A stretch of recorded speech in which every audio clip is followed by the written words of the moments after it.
This second strike, it will not only be more severe than the entire war last year. We bombed Iran in June of last year in Operation Midnight Hammer. They said it was a one and done, that we used B-2 stealth bombers to drop huge bombs, 50,000-pound bunker buster bombs on the nuclear sites in Iran. They said that was a one and done. We did it once. Now we're done. Well, that's clearly not the case because we're going back. But get a load of this. What the? Not only is this operation going to be so much wider and deeper and more significant, but it's even more severe than what we originally planned for the second strike. As you know, a couple weeks ago, we were locked and loaded, as Trump said, ready to go. We were going to bomb Iran a second time this year, in the beginning of January. It seems that at the very last minute, that was called off for a variety of reasons, which we'll talk about tonight. Well, now that the United States has deployed a much larger force package, so there is the addition of the USS Abraham Lincoln Carrier Strike Group, which is the aircraft carrier, 4 destroyers. It's also a number of fighter jets, strike aircraft, as well as special forces being stationed in Azerbaijan and neighboring countries. They say there's 50,000 troops in the area ready to confront Iran. Now that there's a much larger force posture, now they're saying it's going to be even bigger than what we had planned a couple weeks ago. And that includes, as of tonight, potentially on-the-ground special forces raids. So they will be dropping bombs, and then they will be sending in, potentially, this is one of the options being considered, they're going to send in special forces, boots on the ground, that will apparently infiltrate Iranian nuclear sites and see to it that they are completely dismantled. So we are at war with Iran. And we'll talk about all that, the timing, the prospect that it will actually happen, how we got here. I hate to say it, but I told you so. I told you it would. It was not over last June, and it seems like it's starting up all over again. If not now, seems like imminently, and sometime in the next few weeks. So we'll talk all about that. We're also going to talk tonight about the operation inside Minneapolis. Well, wow, big surprise. So it's now, what, Tom a week and a Homan, half? he didn't sound like he was going to. When did this guy even get killed? I guess it was only Saturday. Wow, it feels like that was like weeks ago. So after the killing of this Alex Preddy protester on Saturday, there has been much debate inside the Trump administration and inside the Trump movement about what the direction of the deportations will be after this. Obviously, there's huge public backlash, negative opinion polling and surveying, and it seems like the majority of the country is now not only against ICE, but they might even be against the mass deportation policy itself. And what's funny is that it has been very clear and obvious that the Trump administration is about to back down. That was clear before this guy was killed. That was clear before Renee Good was killed. It has been so transparent since really the beginning of the year. And by beginning of the year, I mean like January 1st. The Trump administration was telegraphing that they were preparing to walk back the mass deportation policy. What is funny is that since the killing of this guy, you have all of the so-called plan trusters, the Trump glazers, Trump shills. They have been working overtime on social media to try to convince themselves and everybody else that this is not happening, that there is not going to be a total capitulation, that they're not walking it back, that they are not finessing the language, changing and softening the language on mass deportations, although they have been so clearly. Well, now, today, it's irrefutable. So earlier in the week, Trump sent out Tom Homan, the border czar, to Minneapolis to get to the bottom of what is happening in the city. They sent out the captain of Border Patrol, Greg Bovino. He is now at Mount Rushmore. They sent Tom Homan in. And apparently they sent him in to get to the bottom of it and figure out what's going on and try to fix it. Well, he's been there for a few days. Today he held a press conference. And oh my gosh, if I were a Trump supporter, I would commit ritual suicide out of sheer embarrassment. If I were a plan truster, five-dimensional chess, Trump supporter, I would actually commit ritual suicide tonight. I would plan on it. I would make a plan. I would sit down with a sword if and I would your reputation was stapled myself, to it, yeah, I'm afraid just out of pure shame. Before I could even talk to anybody, I would want to kill myself. I wouldn't want to go to work. I wouldn't want to talk to my family. Tom Homan goes to the press conference and basically throws everybody under the bus. He goes up there and says, you know, hey, nobody's perfect. He goes, we don't always get it right. And mistakes were made. Well, and if ICE is unprofessional, then we're going to put a stop to it. And dude, you are getting bitched by the mayor of the city. You are getting bitched by the governor. Think about the language of either side. The mayor of the city, Jacob Fry, gets up and says, get the fuck out of here. That may have been him being contrite because somebody did just die. And Tom Homan go to Minnesota, and they're like, hey, we just want everybody to calm down. Harikiri. We just want to de-escalate. We're not perfect. No one's perfect. We're having productive conversations with everybody. And this like Jewish soy boy mayor is getting up in front of the cameras with the Somalian community saying, hey, man, get the fuck out of here. We don't want any more deportations. I'm the fucking mayor. He literally said that on Twitter. I don't know if that was a real tweet. Bro, you're the That's mayor also, and the language is severe here. That's what the mayor is saying. What a pissant. Tom Homan goes on TV and says, well, listen, we're not angels. Then he says, we're getting ready to draw down the number of ICE agents in the city. But he said, the word they're using, and that's contingent on them letting down. That means ICE access the retreat. jails. That means a withdrawal, a retreat, they're not surrender. Unless they get that access. And he said the new focus is on targeted enforcement of criminal illegal aliens. Nick's misrepresenting a little bit here. Yeah, because when I see 50 million illegal spics, and I shouldn't say that, I'm Mexican, but when I see... But seriously, when I see 50 million illegal Venezuelans and Salvadorians and Beaners and Haitians and Somalis and Muslims and Asians and Indians, you know what the last thing I'm thinking is? We need surgical, precise, targeted No, we need raids. We need sweeps. You know what it means to sweep? Nick, it means to take a huge broom and push everything out. We don't need targeted raids, targeted precision, surgical enforcement. We need sweeping raids. We need millions to go out. We need neighborhoods to be shut down. We need millions to be physically removed. We need to use some tact, Nick. Hello. Apologies for the slur. See, I can say that one because I'm Mexican. Can't just be a... That's one of the perks. Object it's not all. You don't just get called a Mexican white nationalist. You also get to be racist against Mexicans. So this is our new mass deportation policy. Retreat, surrender, apologies, and ultimately total capitulation. There's going to be nothing massive about it. And we'll talk all about it. Hey, Andrew Torba, did you get what you voted for? Hey, Jack Posobiec, Mike Cernovich, Andrew Torba. Hey, is the MAGA hat back on? Here's how Trump can still win. What Trump is doing is this is actually attrition warfare. This is what you want to see. This is how you know we're winning. No, see, the black pillars don't get it. When Tom Homan gets up and says we're drawing everybody down, we're shifting gears to targeted enforcement. No, you guys don't get it.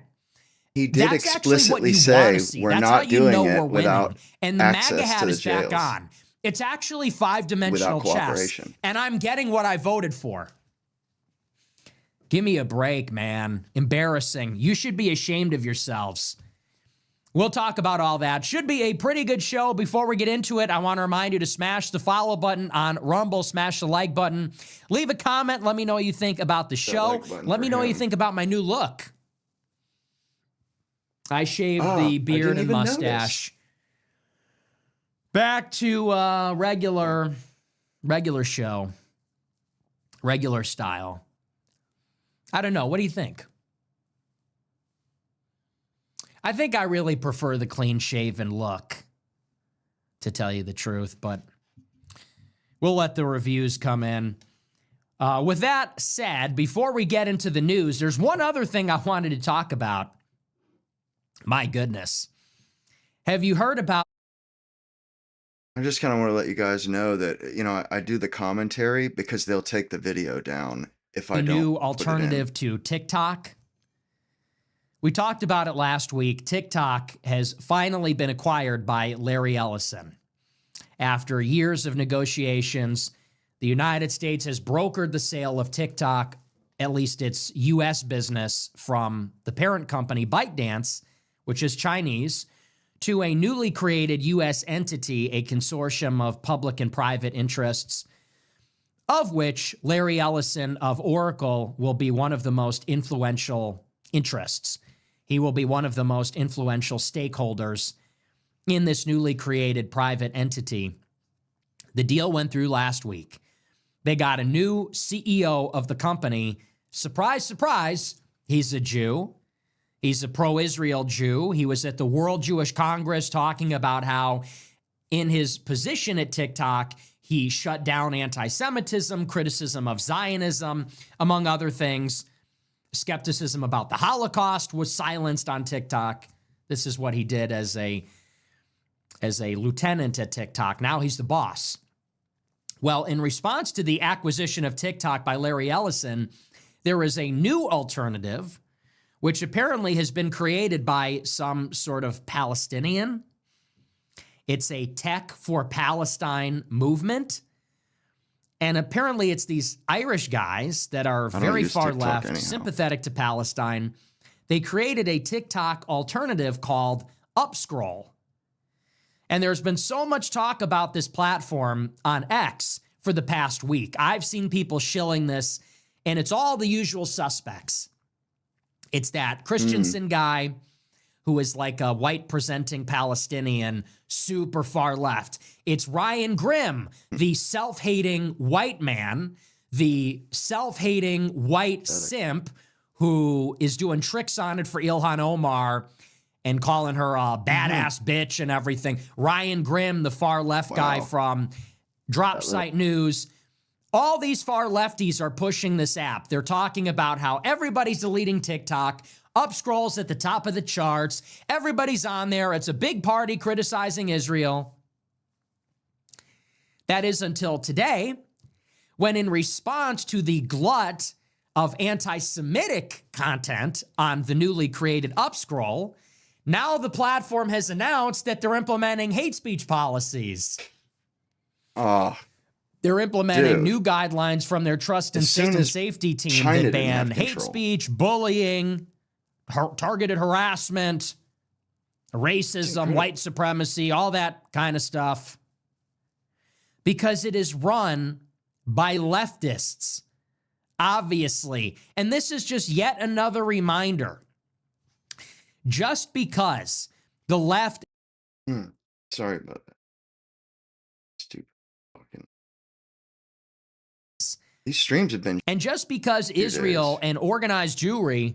We're having some drop frames. As always, this bum-ass platform, it's every night now. All right, it looks like it's good now.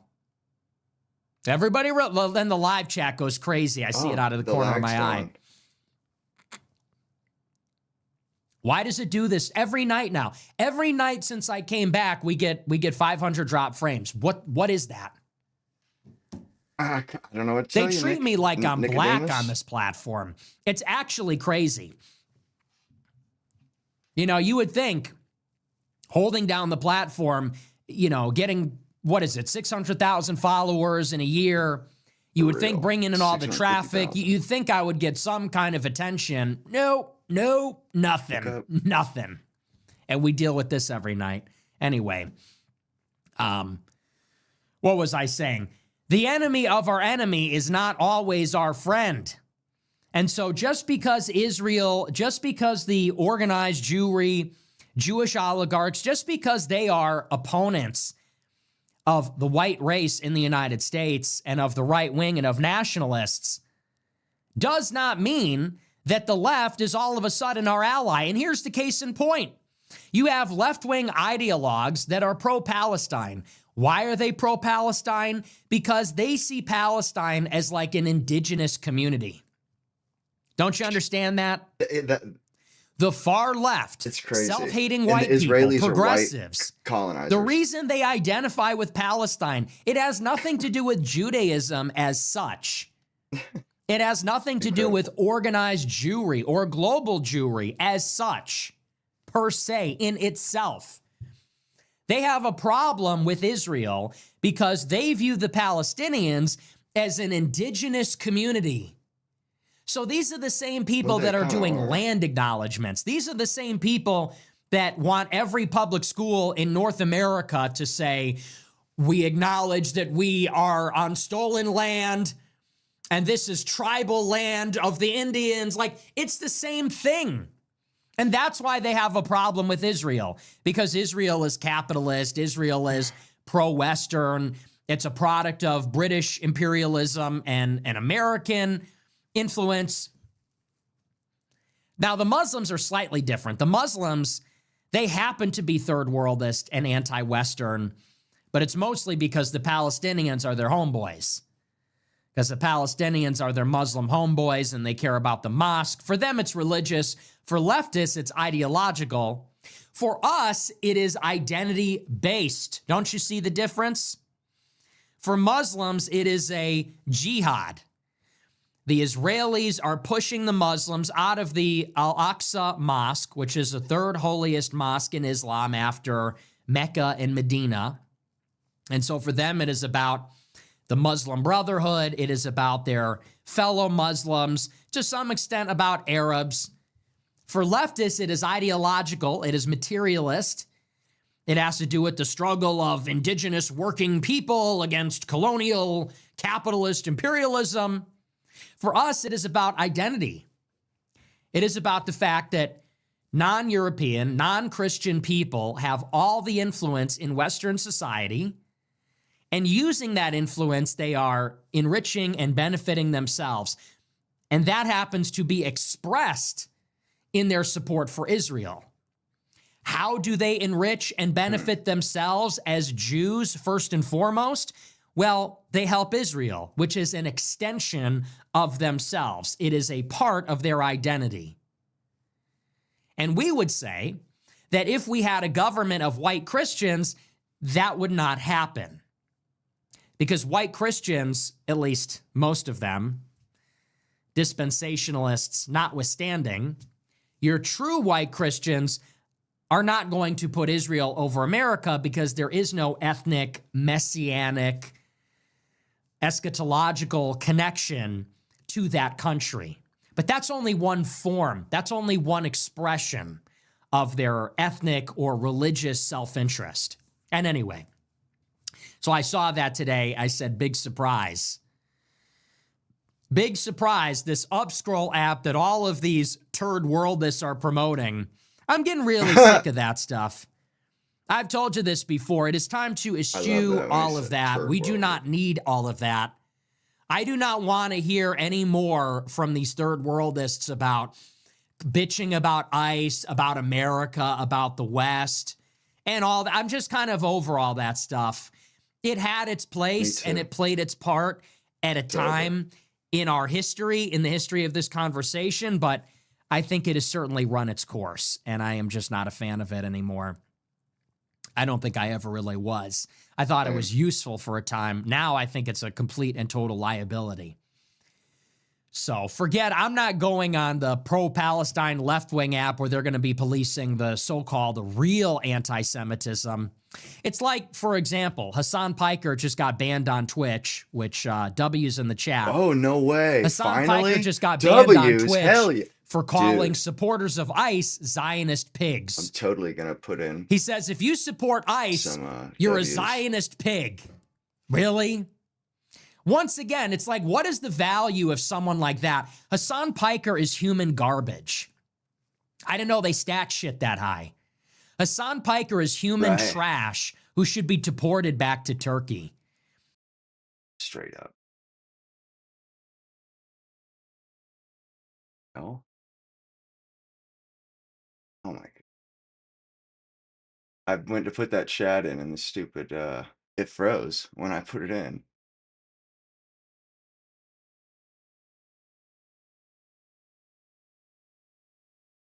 And it's just not, the stream is not very good tonight. All of Gen Z white guys, right-wingers to support Israel again, you need to go Maduro on Hassan Piker and fucking throw him in the ocean. Give him a watery grave. You want us to support Israel? You want to make the case? Why should we ally with Israel? You know, that would be a start. That would be a good first step. Yeah. I see Hassan Piker. He goes, if you support these ICE deportations, you're a Zionist pig. Dude, they are African Muslims that are fucking stealing from us. And he's over there glazing them. He's over there in Minneapolis with that guy that ran for mayor. He's over there LARPing as a communist. He's got his general secretary costume on. He's got his Mao Zedong shirt on. He's got his Ushanka on. And he's over there LARPing like some kind of socialist revolutionary instead of a champagne socialist, which is what he is. And he's over there with these anti-white, anti-American Muslims that shouldn't even be here. They're stealing from the taxpayer. And he goes, if you want these people gone, you're a Zionist pig. It's like, first of all, you love Jews, okay? First of all, you would lay down for Alex Soros. What are you talking about? These people want to flank us and say, if you support a strong immigration policy, they say, you're a Zionist, you're pro-Israel. You want to play that game? I don't think you do. Because you notice the left is now trying to outflank the right and say, well, if you support mass deportations, you're not a pure enough Israel hater. How about this? If you support mass immigration, you're a business chill. You're a big business shill, because that is business policy. You really want to go down that road? Is that something that you think is a good idea? You think you have escalation control over that? Because we admire Hitler, so I don't think you want to go there. Hassan Piker wants to step to us and say, you're not anti-Israel enough. Really? Because, you know, you're not really critical of Jews at all. He goes on Twitter and says, this is Israel censorship. No, bro, it's Jewish censorship. It is Jewish billionaires. It is Jewish organizations. And Israel is the Jewish state. And what binds left-wing and right-wing Jews in America to the cause of Israel is their Jewishness, their Jewish identity. You ready to go there? You want to take it there? You sure about that? Let's do it. And it's funny because leave it to the dumbest leftist in America, Hassan Piker, the biggest numbskull, biggest meathead idiot, to make that tactical mistake. He's daring the right to be more anti-Semitic. Bring it on. You want to be in an anti-Semite competition with the far right? Bring it on. I don't think you want to play that game. You want to start down that road? If you support ICE, you're a Zionist pig. Really? If you support white genocide and mass immigration, you're a Jewish shill. How about that? Damn. And that's the truth. They want to say that enforcing immigration is they make this abstruse argument that that's pro-Israel. Yeah, well, I would contend that mass immigration and diversity is a Jewish plot, which it obviously is. It's a business plot. And I would debate anybody on that. I And would a debate Jewish Hassan plot. Piker. Hey, Ryan Grimm. Ryan Grimm that never met a third world shithole that he didn't fall in love with. Yeah, I know. Caping for Haiti and caping for all these other countries. When Ilhan Omar got sprayed with apple cider vinegar, did you see the video? She tries to charge her attacker. Ryan Grimm tweeted, "That's classic Ilhan. Classic Ilhan. She's going to try to confront her attacker." Dude, you are anti-white garbage. He sees this anti-white Muslim uppity Somali. Ilhan Omar straight up hates white people. It could not be more clear that she has absolute contempt for whites and Americans. Bro, did you see that She's woman calling that dude ugly? And she like went up to like stick the dude. Like she went to go fight him and stuff. Like, yo, this is a savage black trash little piece of scum, bro. She's like straight out of the hood, bro, or straight out of the third world country, I guess. But she's a nasty little woman. I heard her cuss for the first time too. Boss bitch, Muslim, brown, socialist, and Ryan Grimm is like, classic Ilhan, total boss. Dude, fuck these people. Like, you cannot get it through your head enough. Hassan Piker, Ryan Grimm, Alex Preddy, Renee Good, fuck all of them. I am so done with the left. We have to extricate ourselves from the left-wing capture on this issue. You do not need to be an open borders, anti-white, left-wing, Marxist piece of human garbage to criticize Israel. As a matter of fact, it inhibits your ability to see the full picture. Where do you think open borders came from? Before the Hart-Celler Act, before the Civil Rights Act, you had a huge Jewish population inside the United States fighting to get the government to let in more Holocaust refugees. You had a huge contingent of Jewish lawyers and judges and activists that wanted to transform America into a multicultural, multiracial, anti-racist society. You don't want to go there, believe me. They want to turn the world into that. I see all of them saying this is the Israelization of America. They want the immigration enforcement to see Americans like the IDF sees the Palestinians. Literally, no, I'd like them to deport every illegal immigrant that has no business being here. We need to reconquer America. Just like how Europeans conquered America the first time, we need to reconquer America and take the country back from the invaders, the drug dealers, the criminals, the economic migrants, the gangbangers, all these people that are destroying our society. And by the way, who have been permitted to be here by powerful Jewish interests that feel more comfortable with gangbanging non-whites than with white people that have extraordinary potential. So take all that stuff and blow it out your ass. No more guilt tripping. I'm not going to be guilt tripped by one more bleeding heart liberal saying, you know, but you don't. I see that one Palestinian guy. He's like, well, you don't really care about Palestine. I'm America first. If you're Palestine first, why don't you go back there? I see this guy, all this. By the way, the guy looks white to me. All he does on TikTok is talk about Palestine, the Palestinians, you know, the raised fist. Hey, pal, you know, you're living in the United States. Is that what you exist here to do, is propagandize us for some? You have my sympathy. I'm sympathetic. I'm compassionate. But this is America, and I'm an American. I'm deeply sympathetic. I am deeply compassionate. I don't think we should be bombing those people or supplying Israel with the bombs to kill them. But this is America. If all you care about is Palestine for its own sake, You want to be a martyr for the cause of Palestinian statehood? You know what? Why don't you go and sign up with them over there? This is the United States. I'm not going to be guilt tripped on my own fucking soil. I'm not going to be guilt tripped in my own country. Yes. It's two sides of the same coin. You have the Jews that want us to go and fight and die for Israel. Then you have the left that wants us to go and fight and die for Somali scammers and Muslim. Look, man, they don't want us to fight and die for anything. They just want us to fight and die, bro. We're white, I and promise non-whites you. and blacks. And I'm the white guy that's saying America first, Americans first, European civilization first, Christendom first. The left wants us to lay down our lives for George Floyd and Renee Good. Fuck them. Seriously, let Israel handle their problems.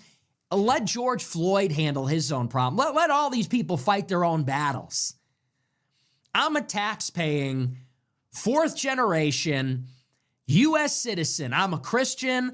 I am taking my own side. I'm not going to be browbeat by some brainwashed progressive.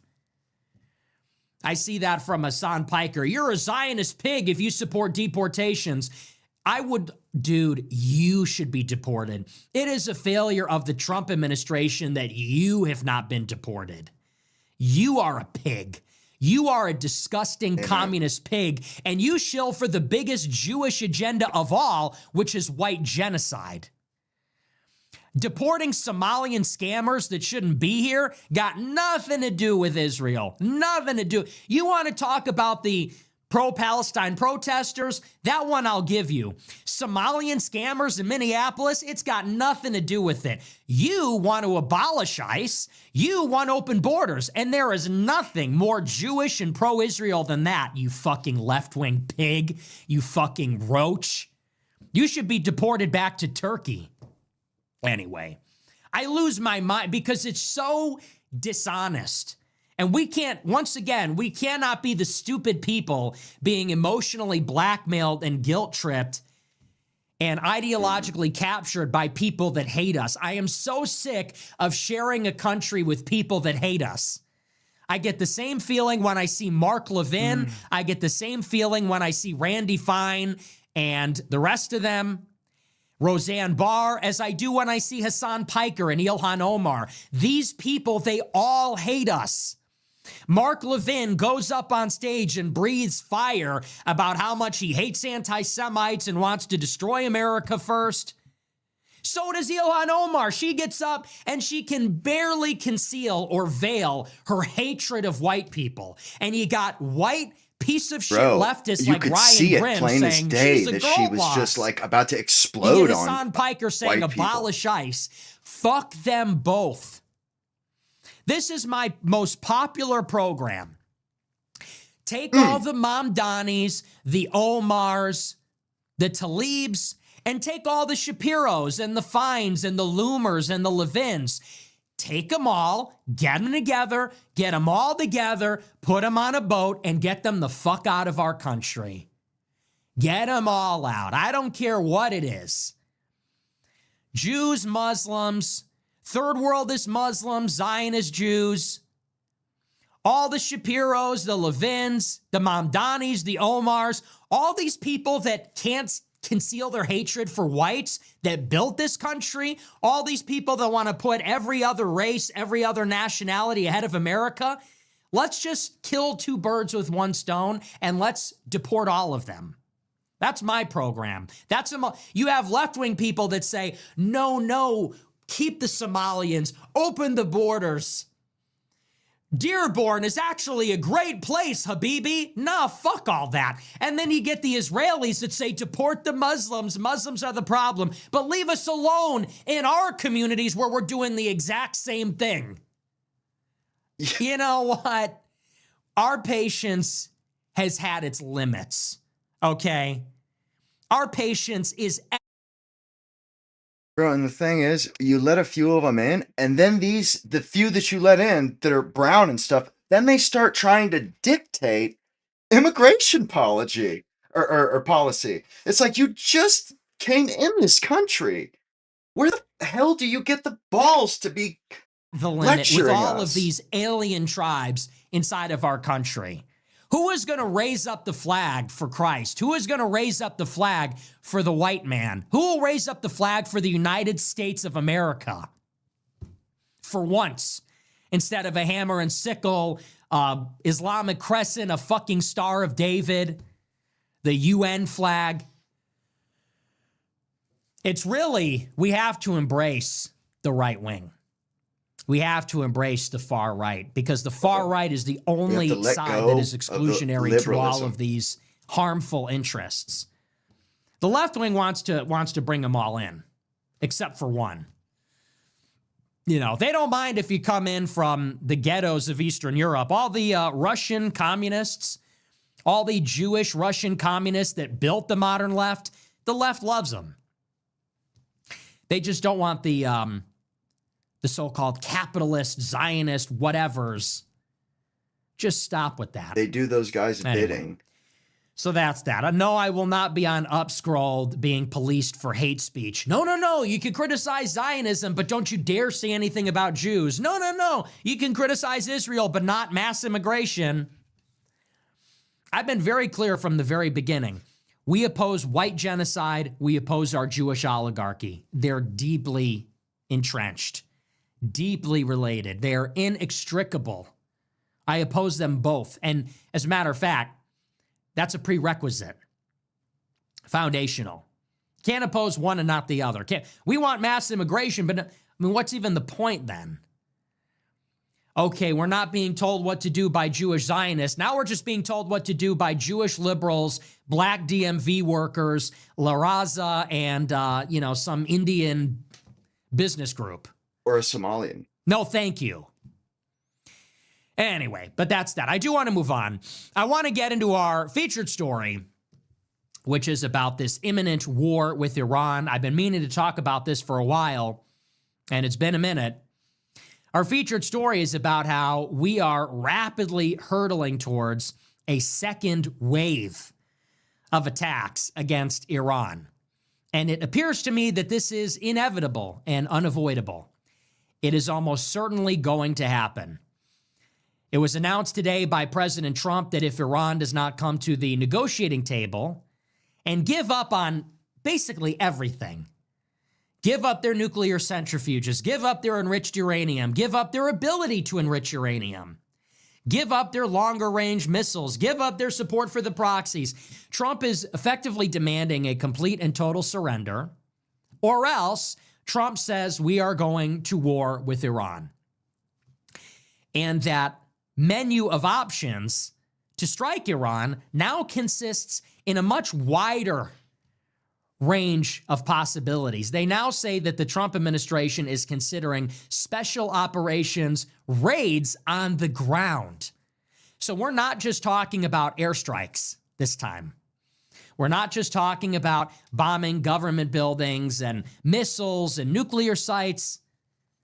The Pentagon is now talking about American soldiers inside Iran physically dismantling Iranian infrastructure. And to understand how we got here, none of our business, we do have to back it up a little bit. Let Israel and do we'll their reiterate dirty work. some of the things that I hope you already know about the whole situation. Theirs. So, of course, Donald Trump was basically elected for this exact purpose. I said this in 2024. The reason that Trump won the election, the reason that Trump became so popular, they let him. You do understand this, right? Trump was allowed to become popular. He was allowed to win the election. They stood down. Whatever these forces are that conspired against him in 2016 and 2020, they stood down and they let him become successful. And this was telegraphed years in advance. It was telegraphed after October 7th. Because after Israel was attacked on that day, a number of powerful American Jews, maybe you could say a majority of American Jews in general, shifted to the right. Why? Because they saw the reality of what is happening on the ground in Israel, which is that there is a contingent of Palestinian Muslims that have a genocidal hatred for Israel. That's the perception. That's the narrative. On that day, this performance, which is October 7th, there was this theater, a stage play put on for world Jewry. And the moral of that story was Israelis are not safe. Jews are not safe. We have to stick together. We need to be cohesive. And Jews in America that day were mugged by reality. They realized the world is still a dangerous place for Jews. And feeling vulnerable, they became more right-wing, seeking security through militarism, through tribalism. Murder. What's more, they saw the American political left sympathize with the Palestinians. And they were alienated from the political left by this. They saw that the far left, the progressives, the radicals, immediately, almost immediately sympathized not just with the Palestinian cause, but with Hamas. And this alienated many Jews who would have considered themselves liberals or Democrats. And so there was a shift rightward among all American Jews. I don't care how left-wing or liberal they were, they all shifted somewhat to the right after this day. Being very powerful in America, this had a knock-on effect. It made America more right-wing. If the liberal Jews running the media and academia and the lawyers and the donors and the ones in Silicon Valley and Wall Street, if they all became more right-wing that day, then they used their influence to make America more right-wing. America did not have an epiphany about wokeness. These people did. And so they stood down and they allowed Trump to win. That's a good Why? point. Because they knew that Trump was a vehicle for Israel's revenge. Whereas left-wing protesters and Democrats and liberals and the Biden administration were huffing and puffing all the way, trying to restrain Israel, criticizing Israel, trying to get them to stop their campaign. Powerful American Jews knew that if a Republican was elected to the White House and to the rest of the government, They could go in. that they swing would allow wild. Israel to take the gloves off and would actually supplement their efforts in a major way. So once you understand this, you realize that war with Iran in the Trump administration is a feature, not a bug. I know there are a lot of Trump supporters that believe that Trump's pro-Israel politics is a compartmentalized aspect of his program. They say that he's got lots of different policies, and some we like and some we don't like, and this idea that he wants to support a war with Iran, well, that's just one among other policies. And they also have this idea that they have this relationship with the president, that the president is listening to them, reading their tweets, receptive to their outrage, their emotions. And there was this idea among very naive and stupid people that might run certain Twitter accounts like AF Post, among other people like Andrew Torba, who might be named Mike Cernovich. And these naive and foolish and stupid people thought that we could try to support the good and criticize the bad, that we could sort of work with this arrangement. They thought that those pro-Israel politics were just sort of part of the deal, and maybe they could be mitigated in some way through pressure on social media. Well, I hate to tell you this, but that is absolutely not how it works. Trump was given hundreds of millions of dollars by donors with the understanding that the only way that he could unlock that money is if he gave them assurances that he would go to war with Iran. He is not elected and going to war. He was elected to go to war. You understand the difference? This is why we have a Trump administration. Actually, it's the complete opposite. The reason he is elected is to go to war with Iran, and all of the other things are ancillary.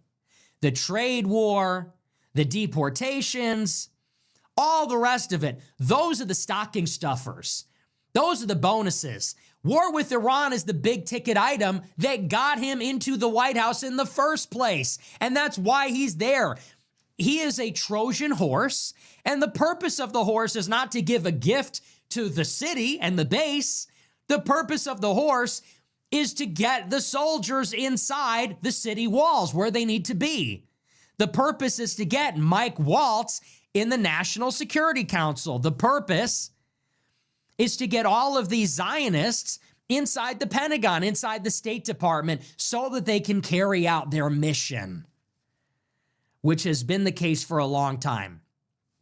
And so as quickly as Trump was elected, this started. Netanyahu began visiting the White House demanding a war with Iran. Trump's own personnel started pushing for a war with Iran. Trump attempted to negotiate with Iran because I think that in his heart of hearts, Trump is against a war ideologically, but ultimately this was in vain because the table had already been set. Long ago, the Israelis and the Zionists and the Jews poisoned Trump's relationship personally with the nation of Iran by pushing him to assassinate Soleimani, by pushing him to rip up the Iran nuclear deal, by branding the Iranian Revolutionary Guard a terrorist group. They had already poisoned the well. They had alienated this particular president from Iran. They knew that a rapprochement would be impossible. They knew that diplomacy would be impossible because the seeds of distrust had been sowed a long time ago. And their insurance policy was they fabricated this myth that Iran was trying to assassinate Trump. Remember that? During the election, the Israel-infiltrated FBI, the Israel-infiltrated Pentagon, put out false intelligence that said that Iran was trying to kill Trump. And so, if the well was already not sufficiently poisoned by the behavior of the first Trump administration, surely as Trump was propelled into the nomination and then the White House a third time, second or third time, respectively, that little assassination plot, that little piece of propaganda, that would do the trick. That would tip it in and seal the deal. And so Trump attempted to negotiate with Iran, attempted to pick up where Biden left off and normalize relations with Iran. But the damage was already done. And we were already on a collision course with this country. Throughout the first half of the last year, the Israelis propagandized the world about an imminent Iranian nuclear capability. Eventually, they launched their preemptive attack. They could not defend themselves, and they knew they couldn't. And that is how they were able to draw the United States into the conflict. And we bombed Iran's nuclear program. Now, again, a lot of Trump fans and Trump shills saw that first strike on Iran, and they lied to themselves, and they coped. And they said, hey, trust the plan. They said this is five-dimensional chess. Once the whole thing was over, they wiped their brow, they breathed a sigh of relief, and they said, see? Trump isn't a neocon. He just bombed Iran once, and now it's over. Now it's all finished. They said, actually, it was genius. It was ideal. They said Trump was able to disable Iran's nuclear hedge. He was able to do it without committing us into a war. It was a clean, effective operation. And now we don't have to go to war with Iran. We've neutralized their program, and we could focus our attention elsewhere. That's what they all told themselves, and that was the cope. But here was the problem with that line of thinking, okay? Iran's nuclear problem was never the problem, ever. The real problem at the heart of this antagonism between Israel and Iran is that Israel cannot tolerate the existence of a large, powerful Islamist state that does not recognize Israel. That is the fundamental problem. As long as Iran is Islamist, as long as it is powerful enough to check Israel's hegemony, as long as it influences other Islamist groups in the Middle East that challenges Israel's hegemony in the region, and as long as they will not normalize those relations, then Israel wants this country destroyed. That is Israel's mortal enemy. Just as it was Bashar al-Assad before that and Saddam Hussein before that. So Israel wants to utterly annihilate Iran. It is for this reason that Iran has built up a nuclear hedge. That was actually the really reaction. Is repugnant. The first move is that the United States and Israel supported both sides in the Iran-Iraq war. The United States and Israel collaborated to overthrow Saddam Hussein. The United States and Israel collaborated to overthrow Bashar al-Assad. The reaction to this policy, the reaction to this grand strategy was to create a nuclear hedge. And this, unfortunately, puts Iran between a rock and a hard place. No pun intended. If they don't have a nuclear hedge, they are vulnerable. If they do have one, then that creates a pretext for Israel to convince the United States to go to war with them.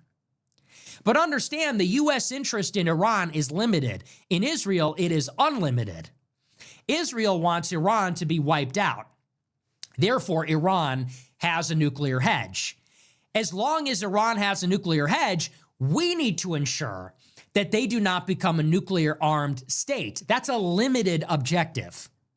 We don't necessarily mind in itself that they have allies in Iraq, that they have allies in Syria or in Lebanon or Yemen, not by itself. We don't necessarily have a problem that Iran has missile systems, not in itself. We do have a problem that Iran has nuclear centrifuges. Because as the global hegemon, one of our real grand strategy objectives is to prevent the proliferation of WMDs. Because that is the only way that a revisionist middle power could ever threaten us. Iran cannot, would not ever threaten us with conventional capabilities. But any country with a limited nuclear, biological, or chemical arsenal could theoretically threaten the United States, either on our homeland through terrorism, or if we needed to intervene in some region by having an asymmetrical deterrent against U.S. intervention. So understand that is how the table is set. Israel wants to destroy Iran. So Iran has a nuclear hedge. That nuclear hedge invites intense U.S. scrutiny. What does this have to do with the war last year? Well, Israel, and even Trump himself, the United States has been driven into a confrontation with Iran over the nuclear program. That has been the pretext. That has been the bait.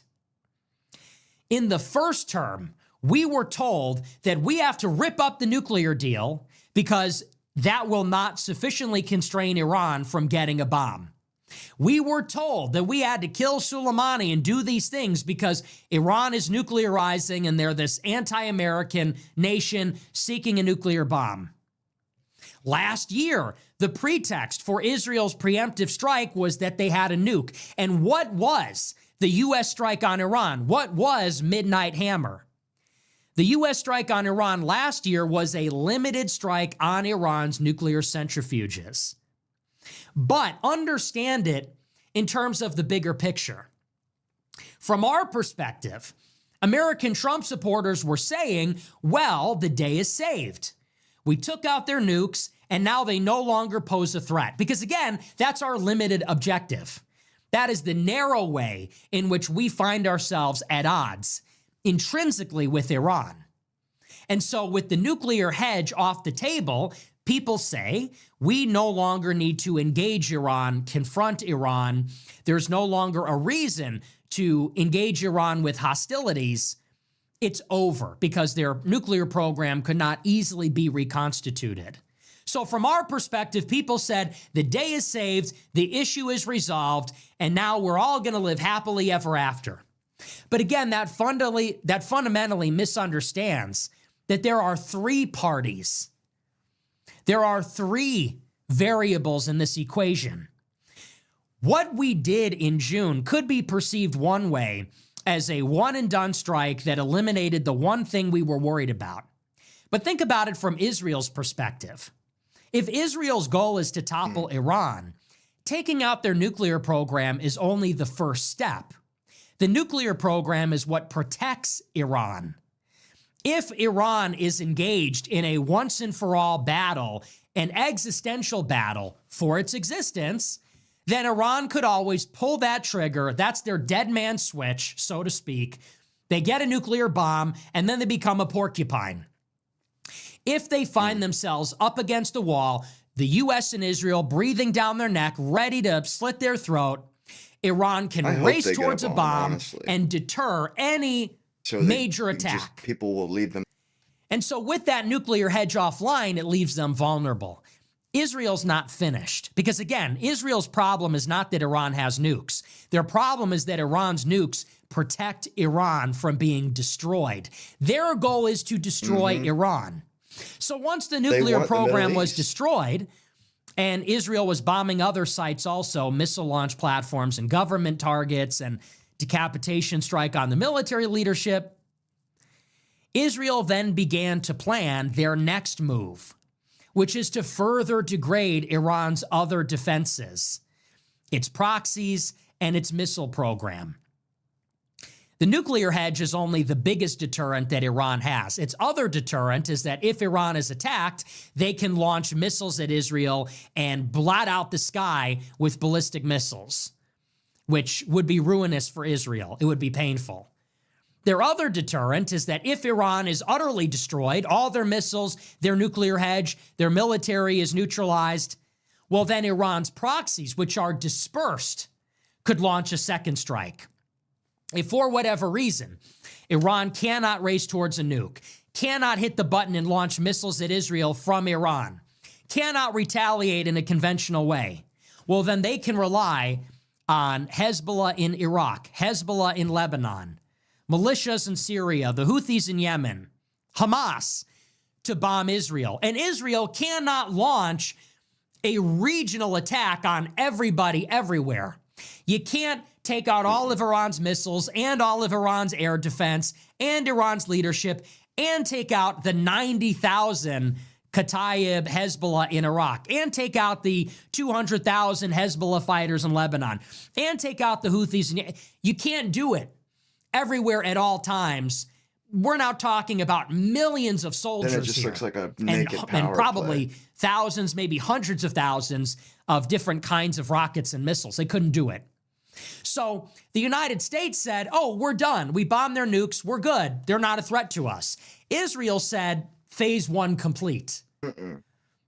They said, now the runway has been cleared. Now that the worst deterrent has been taken offline, now we can degrade their other capabilities.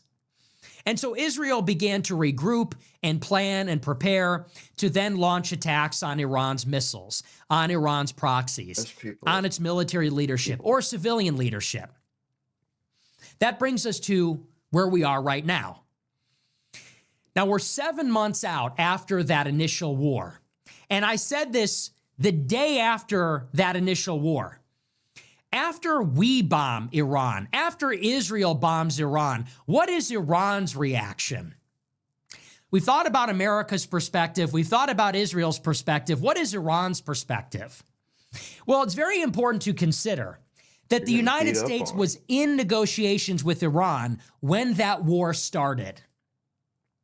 And when the war started, the United States came out and said it was a fake out. Steve Witkoff and Trump went on TV and said, we didn't really intend to make a deal with Iran. We were negotiating with them so that they would lower their guard and that they would not expect or anticipate a preemptive strike. And that allowed Israel to have that element of surprise. And that also then allowed us to bomb them. Okay, so if you're Iran, what is your reaction to all of this? Well, you realize that you cannot trust the United States. In particular, you cannot trust Trump. They say that if we engage with the United States in diplomacy, they're going to pull the rug out from under us. We're lowering our guard. We're vulnerable. They fight if we dirty. think we're going to get a deal, in the end, we get attacked. And the United States is either unable or unwilling to restrain Israel. The tail seems to wag the dog. The United States seems to be actually the junior partner in Israel's foreign policy. So what does Iran do in response to the war? Well, immediately they send out all of the weapons inspectors from the IAEA. Immediately they cut off all diplomacy with the United States. And then their next step is to reconstitute all of their defensive capabilities. They are now effectively in a war with Israel and the United States. That is how they see it. So if you're in a war with the United States, Feel bad for what's them. your only deterrent? A nuclear bomb. So what do you think Iran did? I imagine they started moving their highly enriched uranium, building new enrichment facilities. They have apparently undisclosed sites that are even deeper inside the mountains, even deeper underground than the ones that we knew about at Fordo and at Natanz. So Israel has their highly enriched uranium. They have other centrifuges. They have other sites we don't know about. And the word is they start to reconstitute their deterrent capabilities. They start to reconstitute their nuclear hedge to deter the United States. They start to reconstitute their missiles as a deterrent against Israel. Really, it's deterring Nukes deter Israel. the U.S. We're just the missiles junior and partner. a nuke deter Israel. So Iran This is goes insane. right back to work, building their missiles, building their nukes, furnishing their proxies like Hezbollah with billions of dollars so that they can rearm themselves. Now, what does Israel say? Well, if Israel is trying to destroy Iran, they cannot allow Iran to reconstitute. So you know that eventually, on a long enough timeline, Israel, and actually sooner rather than later, Israel's going to want to go back to war. If Israel's goal is to destroy Iran, it defeats the purpose of degrading their defenses if you're just going to wait for them to build them back up. Israel wants to destroy Iran, so we got to take out their defenses. You take out their defenses so that you can make a decisive strike. But if you wait too long, then Iran is simply just going to rebuild because they're a big and a rich country. They're an oil-rich country with a huge population. They are fortified. This country is built for a war with Israel. It's quite literally like the topography was built for a war. It's mountainous.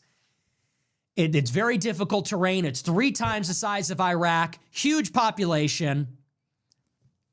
So Israel's next move is they're not going to wait for Iran to do this. They are very soon going to want to go back in.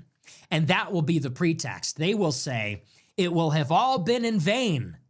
And actually, it will have ensured that Iran gets the bomb if we do nothing now. The way that the Israelis are going to spin it is, we attacked Iran once, that set them on the path inexorably to rearmament, not just with missiles, but also with nukes. We have to hit them again. It's a necessity. Otherwise, the first one, again, it was not only a waste, it would have accelerated the timeline for Iran to nuclearize. And it's hard to argue with this. Now, for the United States, how do we respond now to Iran's rearmament? Well, we have to assume, surely, that Iran is going to build a nuke. We must assume this. They have ejected the inspectors. They have ejected the IAEA. We know that we did not fully destroy their centrifuges, their stockpile of enriched uranium. And now they won't negotiate with us. By tricking them and bombing them, we have spoiled any potential rapport or trust. They won't talk to us. So we must assume that if they're not talking and they're rearming, that there is this ticking timeline where they're going to build a nuclear bomb. Now the United States is faced with exactly 2 possibilities. If Iran is building another nuclear hedge, then we can either negotiate with them to give it up, or we have to bomb them again. Once again, those are our only 2 options. There is no third option where we let them get the bomb. I know that I have said in the past that I think that wouldn't be the worst thing in the world, but I'm telling you, the Pentagon cannot accept this. That is just U.S. strategy. Thinking in terms of the logic of international affairs, the United States cannot accept Iran having a bomb. We must assume they're building one. We must assume they are hell-bent on building one after that war. So you have 2 options. You can either blow up their bomb or you can negotiate. Well, the reason why that war last year was such a mistake is because Israel got us to bomb Iran directly. That had never happened before. We have killed their officials outside Iran. We have attacked their proxies outside of their country, not on their soil. But by bombing their soil, in a sneak attack during negotiations. Israel made us get our hands dirty. They made us assume responsibility, assume the liability and the blame for all of it. That is why this was a great success for Israel. In that moment, we bought the war. And why is that the case? Because after we sneak Iran, we no longer can credibly go to them as a neutral party. We can't go to them and say, hey, we're cutting out Israel. We want to make a deal. You can trust us. We don't want to destroy you. By bombing them, we got our hands dirty. We got blood on our hands. We deceived them. We sabotaged any potential trust, any potential relationship. We demonstrated that we are unable to restrain Israel, that they are in fact in control of our foreign policy. And so what does that mean? It means that that second option of diplomacy is probably permanently foreclosed. At the minimum, it is extraordinarily difficult. It's just not going to happen. So Iran doesn't trust us. They don't want to negotiate. The United States is making these maximalist demands. We're basically telling Iran, you have to make yourself completely defenseless or else we will destroy you. They will never agree to that. They can't make themselves defenseless because, again, the reason they have pursued these weapon systems is because Israel wants them to be destroyed. So it has put us in an unavoidable, you see logically now how we are in an unavoidable collision course because Iran is rearming. They won't negotiate. We can't let them rearm. And although we might want to negotiate, that has been sabotaged. There's also a very short timeline because the longer we wait, mathematically, the more we have to assume that they have rebuilt.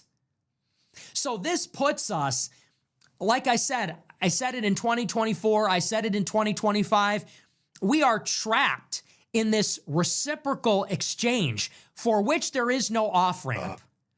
You think that we live in a world where we have infinite choices and there's so many different permutations, so many different possibilities of where things can go. But what people don't realize is that we have been making decisions for 20 years. And every time we make a decision, we close off an entire tree of possibilities. That's the unseen aspect of all this. A lot of people saw last year, well, we bombed Iran and we did it one time and it wasn't a big deal. What they did not see is how that has now tied our hands and we are now being sent inexorably on really only one possible course of action.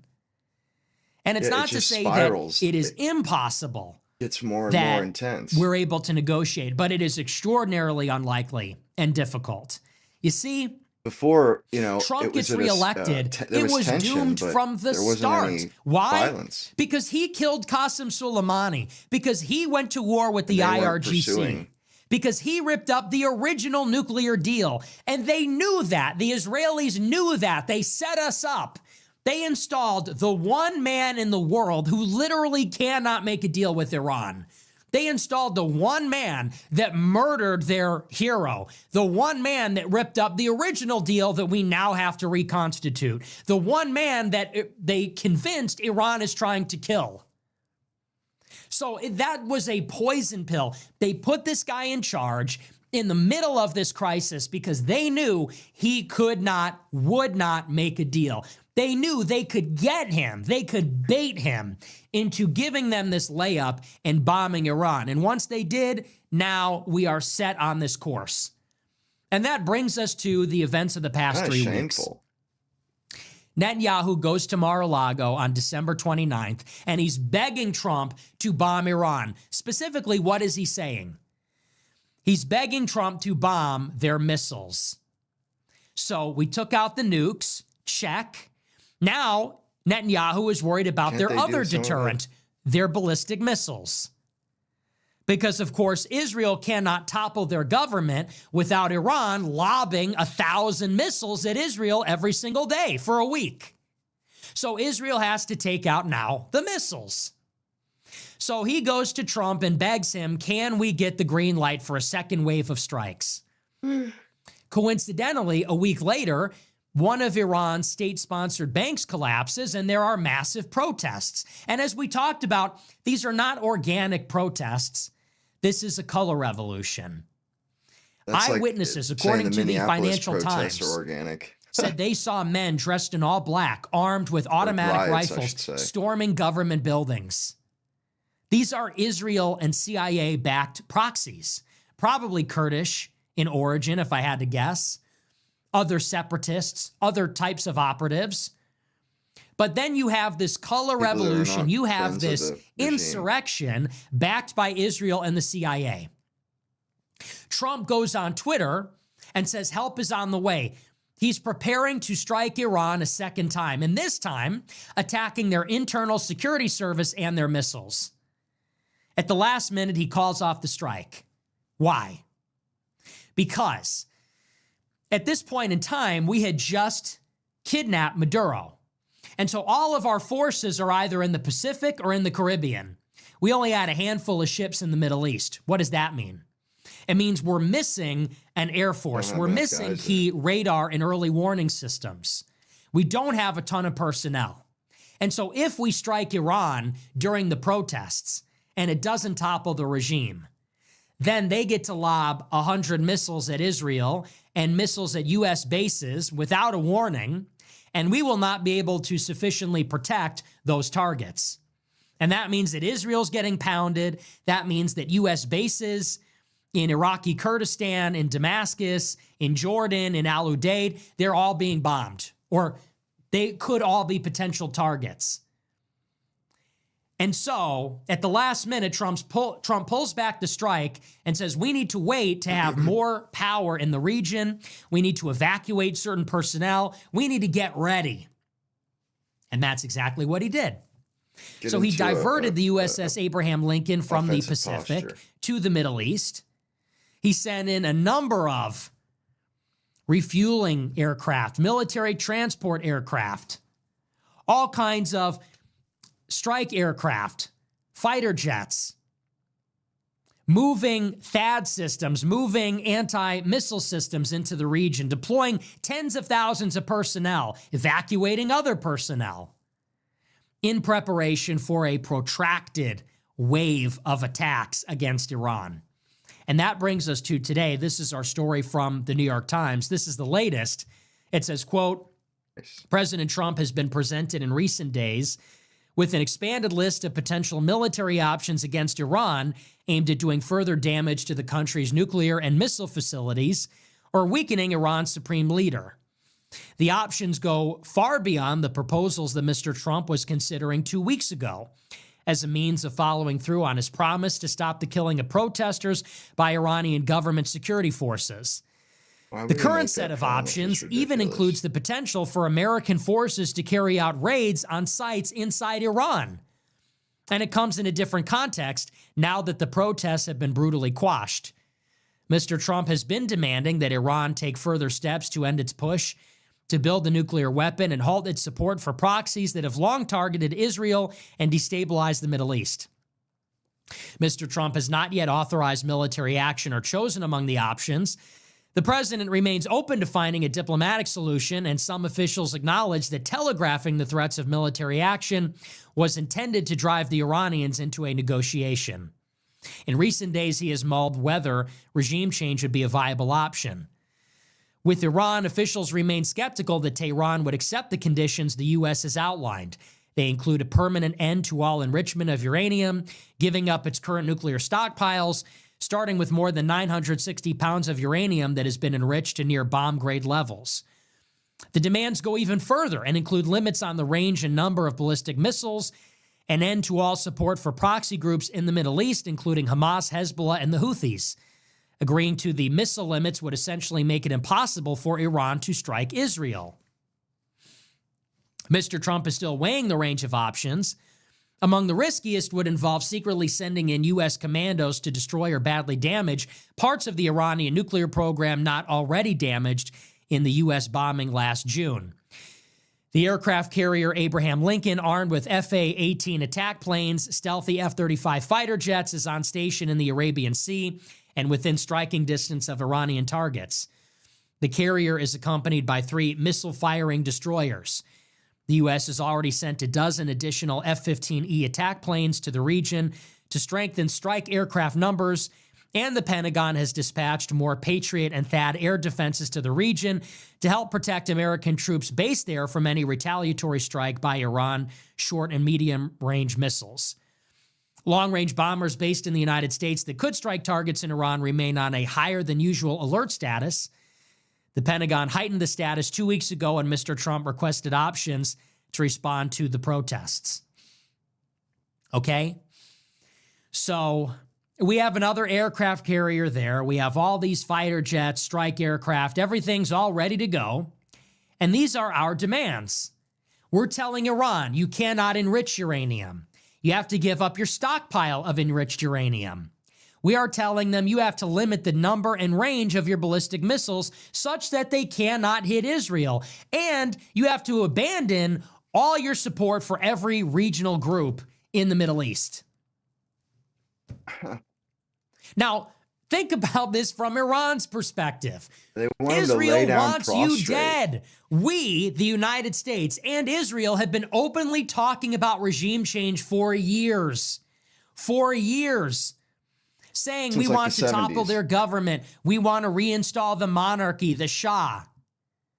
Iran's only means of defending itself is its nuclear hedge, its ballistic missiles, which can hit Israel, and its proxies. And we're telling them, if you don't make yourself absolutely defenseless, then we will destroy you. Well, Iran must realize that they will be destroyed regardless. If they give up their centrifuges, their enriched uranium, if they give up their missiles, if they give up their proxies, they are defenseless. They are vulnerable. If they don't have missiles that can hit Israel, then that means Israel can bomb them with impunity. Yeah, Iran does not have adequate air defense. Iran does not have air superiority.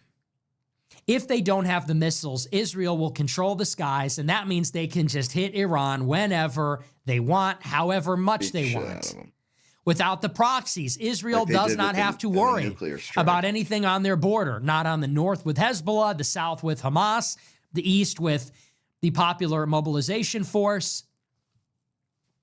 And without a nuke, you can topple the Iranian government and not have any concern about what happens next. Okay, so Iran becomes a failed state, so it balkanizes. So it turns into violent chaos and disorder that lasts decades. Well, as long as they don't have a nuke, not really our problem, so the logic goes. So our demands are that they make themselves defenseless. They will never agree to that. They will take their chances on the battlefield. Because if they don't, well, then now you're really screwed. Now you're up a creek without a paddle. So we're telling them either you give up everything, you render yourself completely vulnerable, or else we go in. Well, what do you think is going to happen here? Iran doesn't trust us. Iran has so far refused to negotiate. Iran will never agree to these terms. And by the way, even if they began to negotiate, once again, I will remind you, there is a third party here that is extremely active. And that third party, Israel, just as they did last year, just as they did in 2024, they will sabotage the diplomacy. So this is what I'm talking about. Ostensibly, we are there doing gunboat diplomacy. Give us what we want or else. Well, that relationship is already impossibly frayed. It is damaged beyond repair. It is irreparably harmed. But even if it worked, even if what Trump was doing could or did work, the Israelis have the final say. They have the ace up their sleeve because they could always sabotage it. So there is such a low likelihood, based on those years of distrust between the leaders of America. Yeah, because remember in the nuclear strike? Trump had to scream at Netanyahu to get them to stop. They were straight up torpedoing our operation on their behalf. The current leaders of America and Iran, based on the years of hostilities, sabotage, subterfuge, openly hostile rhetoric, Even been a if Cold you could War overcome between it, those Israel countries. would still sabotage it with a false flag, with some sort of provocation, with their rhetoric, lobbying. They would Such find a scum. way to derail it. And that means you think you have a few options. Realistically, you have two. In the end, you have exactly one. They have narrowed the range of options to one course. It is a slit. It is not a double slit experiment. You have one hallway, one door that you can walk through, and that's a war with Iran. That's where we are. And it has to happen quickly, because what they are telling the United States is that Iran is racing towards a primitive nuclear warhead. It's a matter of time. What they are telling the United States is they are racing towards a newly built ballistic missile arsenal. Israel says that Iran has fully reconstituted its missile program to the same level as it had before Israel went to war with Iran last June. And to top it all off, Netanyahu is making his 6th visit to the White House in February, which is in 2 days. Okay? This is where we are. So I think it is inevitable, it is a certainty that we are going to war with Iran quickly. And they got Trump locked in for 4 years. And it doesn't stop here, even if this one is another one and done. The long-term goal is to topple the Iranian government. This is a terminal regime. It's over. Their proxies are defeated. Israel's as just a not regional gonna let power, it they go. are neutralized. Their strategic weapons have been degraded. There is civil unrest. The economy is a failure. And so the United States and Israel are going to once again degrade Iran's defenses. And maybe this will just be the second one. They're going to attack the internal security service so that Iran is vulnerable to infiltration. They're going to attack Iran's missiles so that Iran cannot strike Israel preemptively or otherwise. They are going to finish off the nuclear hedge. And then Iran will be like a lame duck country waiting to be toppled by a color revolution and assisted by the United States. And Israel knows they got 2 more years with this guy. 2 more years to make it happen. That's what we got set up for. And it was like that from the beginning. So that's the situation in Iran. You know, we're going to have to save this other story about ICE for tomorrow because we're out of time. It's already midnight. But suffice to say, the United States is now ending its policy of mass deportations. We're opening up a front with Iran. And so what do you say to all of the Trump supporters, the plan trusters, the shills? They said it would be a golden age. It would be different this time.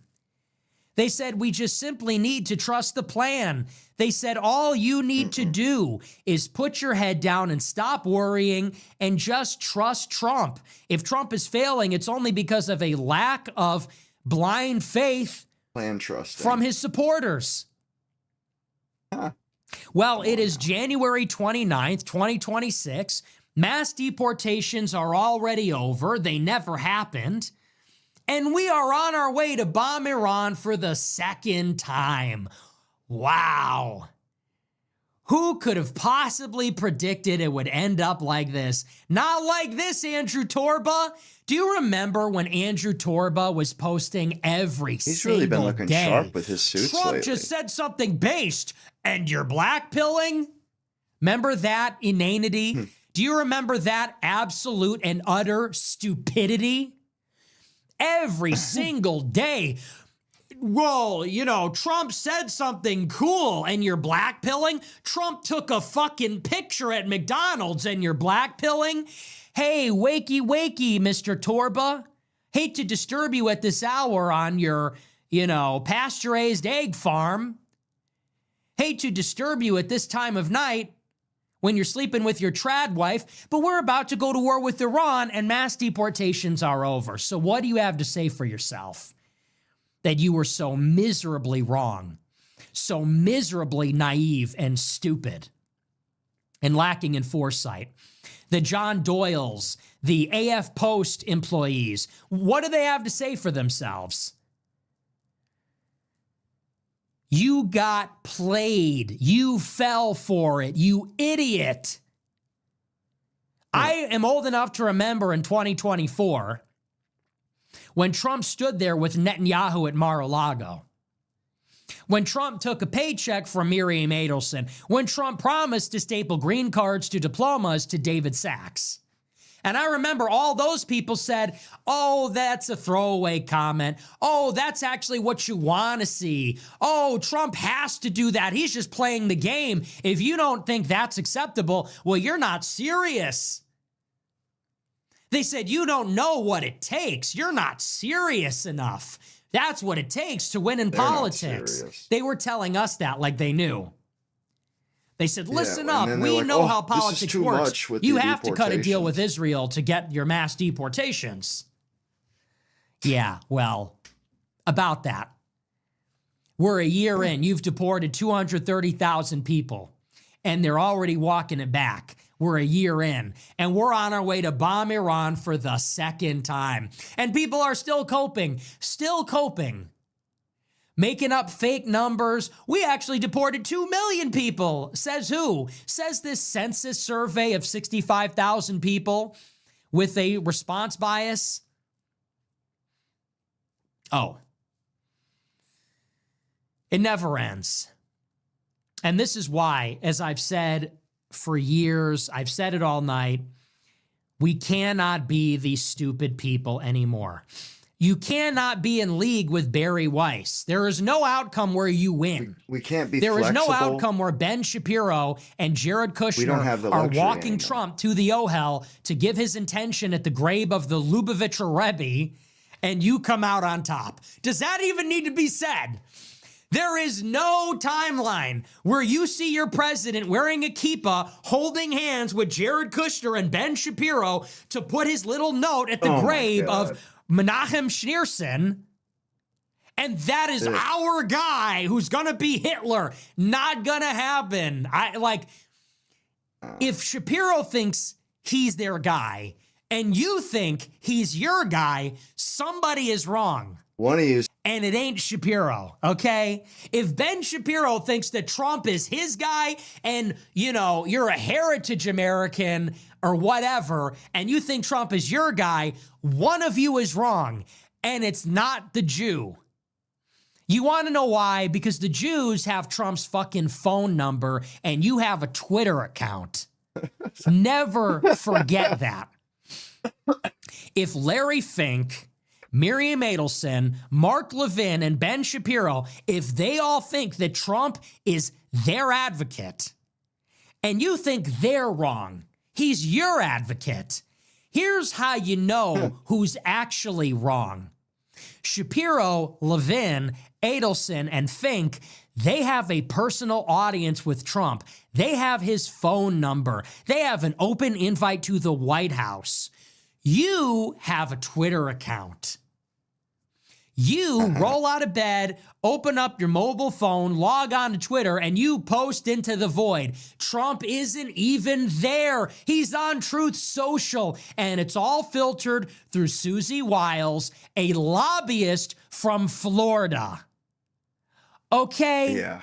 Does it even need to be said? No, the posters are not in control. The Jews are in control. The posters with their insipid bullshit content are not controlling the White House. The Jews that are at the White House are controlling the White House. Does it need to be said? No, Aiden from AF Post does not outrank Miriam Adelson. Captive Dreamer and Jack Posobiec do not outrank Larry Fink and Bill Ackman. They don't. True. Facts. So, you know, you trusted the plan, you fell for it. I told you so. I told you in 2024, the deportations will not happen. A war with Iran will happen. And now all these numbskulls are making excuses. They say, well, we're not really retreating. They say, well, we're not really going to war with Iran, or maybe that's a good thing now. Who even knows? So they say. That's Trumpism. That's your movement. It's a load of crap. So anyway, we're going to move on. We'll take a look at our super chats. It's just so frustrating because I warned everybody this would happen. And all these people that are, I mean, they don't even hold a candle to me. I said precisely all of this 2 years ago. I mean, exactly 2 years ago. To the letter. And people said, don't take him seriously. We know better. We're the serious people. We're the adults in the room. Voter. We're going to have sex with Peter Thiel, and we know how it's really going to go down. I'm at Project 2025, and I think that I'm working at Project 2025, and the based people are going to be the chief of staff and run the White House. You were wrong. Eat shit and fucking die. You were wrong. I was right. And now we reap what we sow. MAGA hat is staying on. Don't shimp out. Stay trusting the plan. Stay in line. These people are pathetic. They really think that if you don't complain on Twitter, on hand Trump will as improve. A prop. They're like, hey, everybody relax. Here's how he can still win. It's like, what do you think this is materially affecting? It actually doesn't matter what you say or do. In the end, those are not the pressures and incentives and considerations that govern the world's most powerful office. So, yeah. Mass deportations, never going to happen. War with Iran on its way.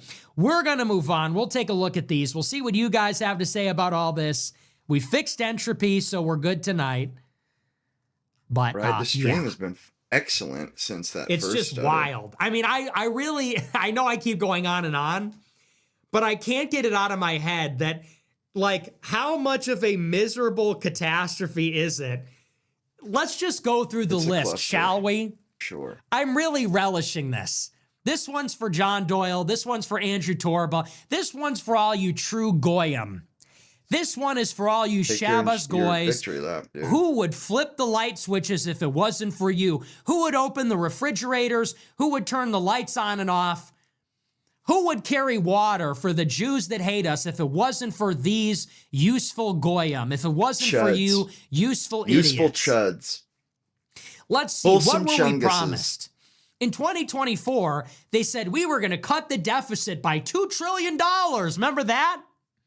Cut the deficit by $2 trillion. What a joke. Because we have Doge. It's going to be funny. We're going to move quickly and break things. You can just do things. We're going to bring that private sector mentality to the White House. We're going to cut $2 trillion in waste, fraud, and abuse. With a claw. Elon Musk, Vivek, Tulsi, RFK, Tucker, Trump are staying alive. Yeah, well, Doge failed after 3 months. And then Elon left the White House ignominiously after cutting nothing. Let's see, what else? Mass deportations. Didn't you see those signs? I mean, look, people at the RNC held up a sign that said mass deportations. It has to happen, right?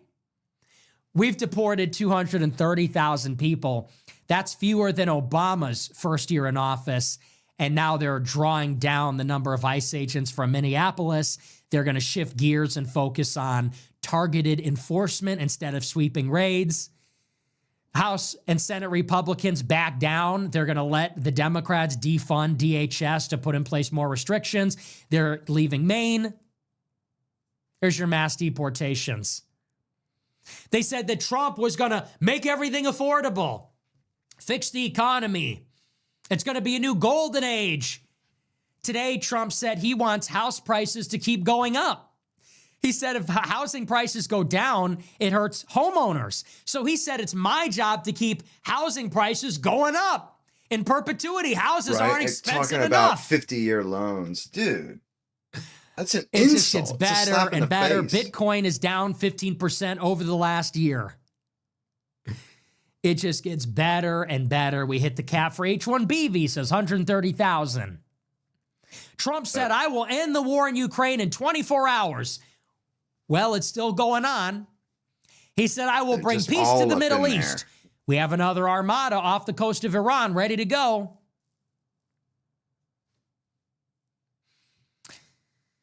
Yeah, there we are. And now what's going to happen? we're setting ourselves up to lose in 28. And you want to know the truth? If the Democrats win in 28, you realize that they are coming back with a vengeance. You do People are realize going that, to jail. right? If the Democrats had won in 24, they would be on the back foot. If the Democrats won in 24, let me tell you something.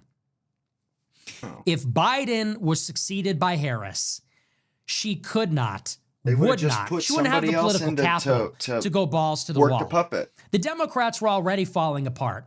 Half the country would think the election was stolen. Most of the country would think she's an illegitimate president because she never won a primary ever. She would be a complete disaster. If she went to war with Iran, nobody would support it. Everybody would be criticizing it. Think about how weak a Democrat administration would be this year. But if you elect Trump, and Trump antagonizes the left for 4 years, arresting James Comey, arresting Letitia James, arresting all these people, doing all these things. They got all the ammunition they need. They're coming back with a vengeance. Now they're pissed off. And Trump has alienated the young people, alienated Hispanics, alienated moderates and independents. And he's not going to be on the ballot in 28. This fat, uncharismatic dork who has never been tested, who has never had a job, backed by this big money. goofus, he's going to be the nominee. And Republicans have made sure of it, that there won't even be a competition. They're going to give him the crown and say, good luck. And if this guy cannot rally the Trump coalition, if he shits the bed, we're all screwed. Like, it's over. So I'm not voting for this guy. And what good will it have done? People that. said, well, something's better than nothing. Not really. If we get a Democrat in 2028, is it going to matter that we deported 250,000 people? It's not even a drop in the bucket. Like, think about it. People say, hey, well, it's something. It's better than the alternative. Dude, if we get to 2028 and we've only deported 1 million people, that's not worth it at all. If we get to 28 and we get a Democrat who launches an inquisition, it would not have been worth it to only deport 1 million people. It just wouldn't have been. If we get a war with Iran and no mass deportations, and then we get a Democrat that's going to punish all of us, was that better than nothing? I don't know. I don't think so, actually. Dude, but all these people said, hey, don't ask that question. They said, don't entertain the notion. An election. It's unthinkable. They said, don't even entertain the notion that we shouldn't vote for Trump or not trust the plan. I was the only one expressing this. They said, hey, just shut up and vote Republican. That's all you could do. Okay, well, now we're fucked. But yeah, enjoy your Creed playlist on Spotify. All right, let's take a look at the super chats for real this time. We're going to take a look. We'll see what we got here. Let's see. Okay. Austin Clandon sent $20. Love the show, Nick. My friend Bo has a problem with going after fat girls and he needs some wisdom to get over them. I'm not entertaining that. Brock Moser sent $20. Been arguing with my uncle about the JQ. He keeps pointing to Romans 11 and how Paul said the Jews are the roots and Christians are the grafted in branches. I said, yeah, maybe the roots of a tree could spit on and commit usury against said branches, lol. How many times we got to go over this? The Bible is taught. Look, the original Christians were all Jews, meaning that they were part of the tribe of Judah from Israel. Okay? These are the ancient Israelites, the Hebrews. And these people, Jesus was one of them. And Jesus was their promised Messiah. And his own people rejected him. Most of the Jews rejected him. But the earliest Christians were Jews. And there were intense debates between the apostles about whether to keep the old Jewish laws, whether to circumcise, whether to keep the dietary restrictions. Christianity was an offshoot of that ancient Jewish religion. Properly understood, Christianity contains that original Judaism. Christianity is the story of how a chosen people produced the Messiah who died for everybody.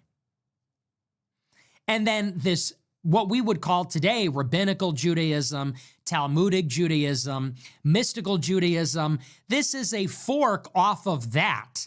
Properly understood, the Jewish religion ended when Christ arrived. The Jewish, that covenant was fulfilled. It's done by Christ. And then it became something else. And so Judaism was bookended and is contained inside of the larger story. It's finalized in and fulfilled in the New Testament, a religion for all people. What persists after the arrival of the Messiah is the Pharisees, the Pharisaical Jews, who are expelled from Israel. They're the only remaining sect. And there's a few different factions inside the Jewish community at this time in the first century, but it's only the Pharisees that survive. And this Pharisaical community goes out into the world and they have this crisis because the temple's destroyed, the sacrifices can't continue, they're outside of the promised land, the Holy Land, and so they have to create this new religion. There's this crisis. So they write down their commandments in the Mishnah, they write down the Talmud, they make their synagogues, they kind of create this new religion. And over time, you get all these innovations. You get Midrash, you get the Kabbalah, you get these mystical practices. And what you have today is just, it has nothing to do, or it's extremely derivative, let's say, of the Old Testament. That's a different religion. So the Old Testament religion was fulfilled and finalized in Christ. Jews then created a whole new religion, which is based on not just the written Torah, but the oral Torah. And they said, well, we have this expansion pack. Not only did Abraham receive the Ten Commandments in the Ark of the Covenant, but he also had this whole other thing. We have the oral tradition, which is the Talmud, how we're going to interpret these commandments. And then later on, they said, actually, we got even more. They said, actually, we got even more. Not only do we have the Ten Commandments and the oral Torah, they said, but also we have the mystical tradition. I'm sorry, Moses, I meant. We also have the mystical tradition. We also have the Zohar. We have this story about the Sphirot. We have the story about the tree of life and all these different principles and this theology of language and so on. And so they say all that, they got all that stuff on Mount Sinai. And it's a different religion. So you don't have to go there and say, oh, the roots of the tree commit usury. That's just idiotic. You just don't know what the fuck you're talking about. So it's true, Jews are the root, and the Gentiles were grafted on. But they're grafted onto the religion of Christ. You know, Christ is the Jewish Messiah, came for the Jews, but then he really died for all of us, and the Gentiles were grafted onto the tree. And now everybody that believes in Christ is Israel. Everybody that believes in Christ is part of the tree.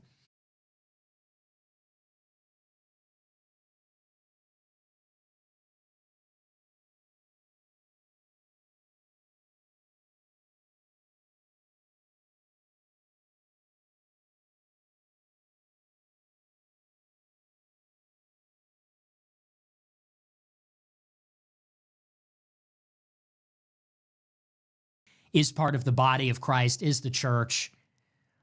It's a spiritual kingdom, not a real, because the real kingdom is like the kingdom of the Jews. And it's this people, descended from these people, from this dynasty, from this, this dynastic line, and it's going to be an earthly kingdom. And Christ arrives and says, no, it's a spiritual kingdom. And that means that everybody can ascribe to it as long as and it's a spiritual law. He says, if you lust after a woman, you've sinned in your heart. Even though you might not have broken this earthly law, you've broken a spiritual law. We're aiming for spiritual purity. And there's a, you know, so that's the difference. So that's the thing is Judaism now, it's kind of a misnomer for what it really is. Orank said $20. When are you going to collab with Santa Cruz? He said he would be willing to collab with you and get you locked in. You need it, lol. Also Zeta Mog's clavicular. I don't know Zeta, so clavicular is the looks maxer. I don't know who Zeta is. He did not say that he was. He took it too personally. Santa Cruz, hey, dude, I was joking. Bro took it way too seriously. Somebody says, are you going to go on Locked In with Santa Cruz? And I'm like, I've made my choice. I'm a disciple of Clav. I believe in steroids. And he gets all shitty. He's like, I was never going to invite this fool out here and blah, blah. It's like, bro, holy cortisol spike. It was a joke. Relax. So he's a little autistic. He didn't get that one. Igor Petrovich sent $20. We were talking about movie theater midnight releases, but what about video game midnight releases? Sad it's a thing of the past now that discs aren't a thing. Last one I went to was in 2012 for Medal of Honor Warfighter. Good times. Boo. Also, did you play Spyro, Crash Bandicoot, or Army Man as a kid? Nursing is for girls. I played Crash Bandicoot. Spyro was always dumb to me. Could never get into it. But Crash I played. Wrath of Cortex, that was And the Spyro game. was stupid. Remember Wrath of Cortex? Bandicoot. That's a throwback. Medal of Honor Vanguard, that was a good one. Based Obama sent How about $22. Metal Gear New listener. Solid, It's my bro, first year as a lawyer. for the win. How should I hide? Cushion my beliefs. Would rather seem apolitical or mildly conservative to my leftist associates, partners. I love that. How do I conceal my... Don't talk about them.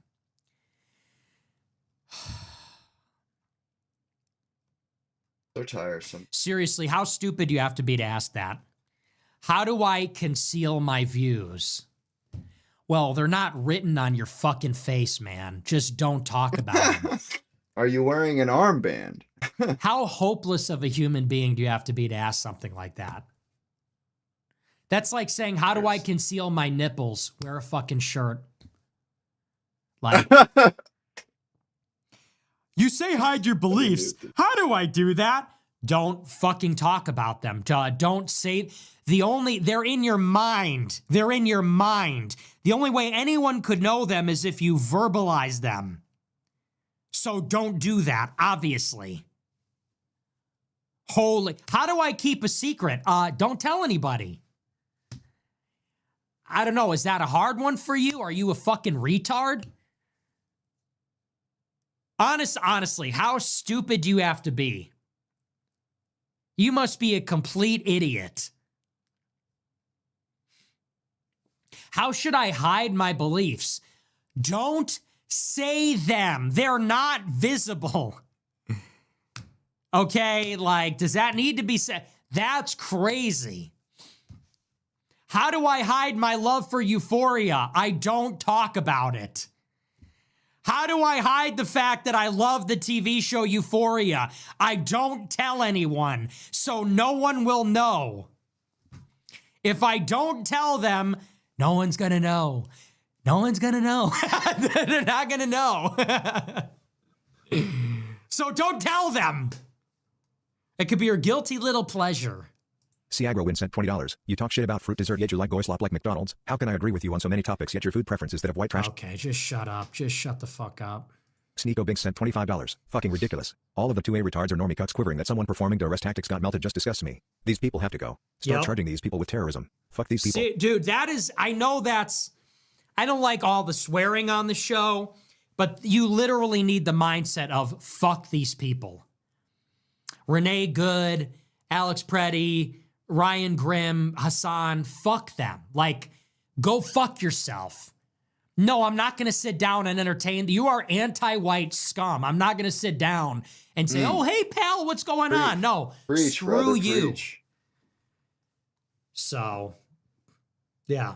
Giazzi sent $25. W1 Harry Potter is gay. Your take on got being better than LOTR is hella Jewy. No, it's the opposite is Jewish. If you like Tolkien, you are cooked. You are cooked. You know, people are always saying, I like Tolkien, I like Lord of the Rings. That's dumb. Who cares? All of that is dumb, and if you like it, you're dumb. Game of Thrones is awesome. Uwe Jover sent $20. Hey, Nicker, if They're your dad or all family member just was illegal with your price on thoughts them, and words love the made show. up in a guy's head. Amber Bird sent $20. Did you see the crowd chant Wang for the James Fishback event in Miami One's tonight? as good as the No, other. but that's awesome. Brian sent $25. When you have your first child, will you be in the waiting room or the delivery room? I don't know. NW Illinois Farmers. I'll be somewhere else. NW Illinois Farmer sent $95. You're doing a great job defending ICE this week. I've been sending your clips to friends and family. It's beyond frustrating to see Trump turn his back on ICE. I'm trying to not give in to hopelessness, but that's how it makes me feel. It's insane that these degenerates are able to run our country with mob rule and face no consequences. Stay safe out there, Nick. Thank you for the big super chat. I appreciate it. Thank you. I'm glad you're Undercover for liking $30. that. Sapphire and faded gins. I hope you get your dreams. Just go ahead. Let your hair down. Shut Ray up. per Groy percent $20. Watching the old Hassanic debates. Crazy how spineless this guy is. Hassan would call you an anti-Semitic conspiratorial Nazi Dude, back those then. are Now he great uses that narrative to his debates. advantage. Yep. A narrative you cultivate. Great I'd cow debates, Hassan and let man. live like that. Nigga should be cutting you a check. I think I have Gina them sent recorded on $20. my Been disliking. channel. Mind-numbingly Like 6 stupid months Gina ago. sent chat. $20. Been disliking PBD for a long time. The baller/gangsta brown nosing is cringe and the big shot persona when he just sells insurance is quite boring. He just happens to have conservative views but will never be outspoken, especially now that he's in FL. He doesn't stand for anything deep down. Adam is his token Jew. OKW Ubermitch sent $20. Nick love the show. You're the next GLR. Nietzsche and Penguin sent $25. Erica Kirk bragging about merch sales Patrick 11 bet days after her David, he husband's just brutal murder really wants tells to you all you be need to know about in Orange the Pusa. in the Shout out to you for calling spotlight. it out when others thought it was distasteful to do so. He'll buy The people who write about anything everything that city are gets begging you him to run for mayor. eyeballs. Dude, I'm so vindicated on that. Tucker Carlson was going to You know what's so funny? When I was doing Tucker's show, he was pressing me about Erica Kirk. He kind of did a surprise attack the morning of the show. We had never talked about this. He said, I want to talk about why are you attacking Erica Kirk? He was getting ready to attack me over that. scum. Now the Candace is doing it. When I was attacking Erica Kirk, everybody was ready to roll up their sleeves and go to war with me. They said that was so distasteful. Candace does it. I hear nothing. I see nothing. Yeah, isn't that something? What a load of shit. I was right. And everybody told me, well, someone in particular was telling me, I'm telling you, don't attack Erica Kirk. That's a bad idea. I'm like, bro, it's a good idea. That's actually the best idea. Sometimes the ideas you think the worst, that are the worst ideas, are actually the best ideas. I stood on business. So a friend of mine was constantly saying, don't attack Erica. That's a mistake. That's an unforced error. You're going to alienate everybody. I'm telling you, it's a bad idea. And I'm like, you are wrong. This is a good ass idea. Everyone's going to love this. And I was right. I was right. I'm so sick of people doubting me. When are people going to realize I'm right about everything? When are people going to just stop and give the devil his due? They never will. And it's so funny. People who will admit that I'm right about everything in the past, then they doubt me in the present. They go, okay, maybe you taught me everything I know. Maybe you're right about everything so far, but you're wrong about this. And you go, listen up, Sonny. I was right then when you were wrong because I'm always ahead. And I'm right about this and you're wrong about this because I'm still ahead. You know? So, that happens to me all the time. People tell me, oh, you're right about this, but you're wrong about Trump. You're right about this, but you're wrong about Erica Kirk.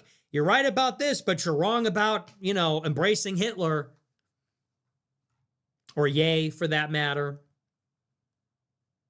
Thomas Cruz sent $100. You got me Whatever. back into bookboxing. I haven't read books since high school 10 years ago, and TBH I just used the Spark Notes back then. I got back into it by reading the books I was supposed to in HS and grew from there. I can feel my scholarship attribute ascending. Hey, thank you for the big super chat. Glad to hear it. Yeah, read books. Is really Groy percent $20. Fuck you for disrespecting Harry Potter. While shilling for Star Wars, no less. I am your father, Jar Jar bitch ass.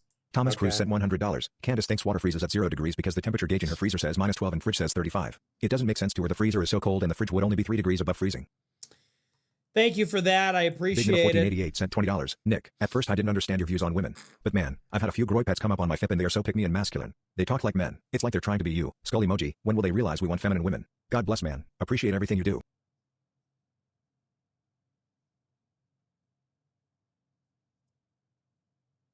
Dude, depart from me. Depart from me. I do not know you. We want feminine women, man. Where's the feminine women? Do you hear Beast. yourself? Can you blow yourself up with TNT? At first, I didn't know. That's just go away. If you're telling me you didn't get my views on women at first, that's all I need to know. Get the fuck out of here. But man, then I saw the e-girls and they're so pygmy and masculine. Now you're just regurgitating my talking points. This whole super chat disgusts me. When will they realize we want feminine women? Yeah, Exactly. Tuxedo sucks sent $20. Trump's remarks about housing prices today killed. Good point. No, dude. Women need to completely shut the fuck up. It's not like... It's like these guys are just simps. These guys are complete simps, and they just want to simp for this like mythical good woman. The mythical good woman that we can safely pour our simping into. If you don't have... Straight up. Wow, this is going to That sound woman so doesn't bad. exist anywhere but in men's If you head. don't have like a deep and instinctual contempt for women in general, like you're not going to make it. I don't know what to tell you. When will they realize we want feminine women? Oh, gosh. Dude, we have to deal with women. We have to deal with women. That is really the program. Tuxedo sucks sent $20. Trump's remarks about Nobody actually enjoys the company of women. You want to have sex with women. I'd have to You disagree do not with him enjoy there. their company. You want to know why?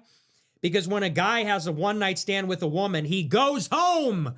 He goes home. Yeah, but not Do you every want to know woman why? the guy has Because a one-night the stand whole with. point is not the hanging out at the bar. your depth It's here, not the Vic, flirty banter. It's not the reindeer games. It is a means to an end.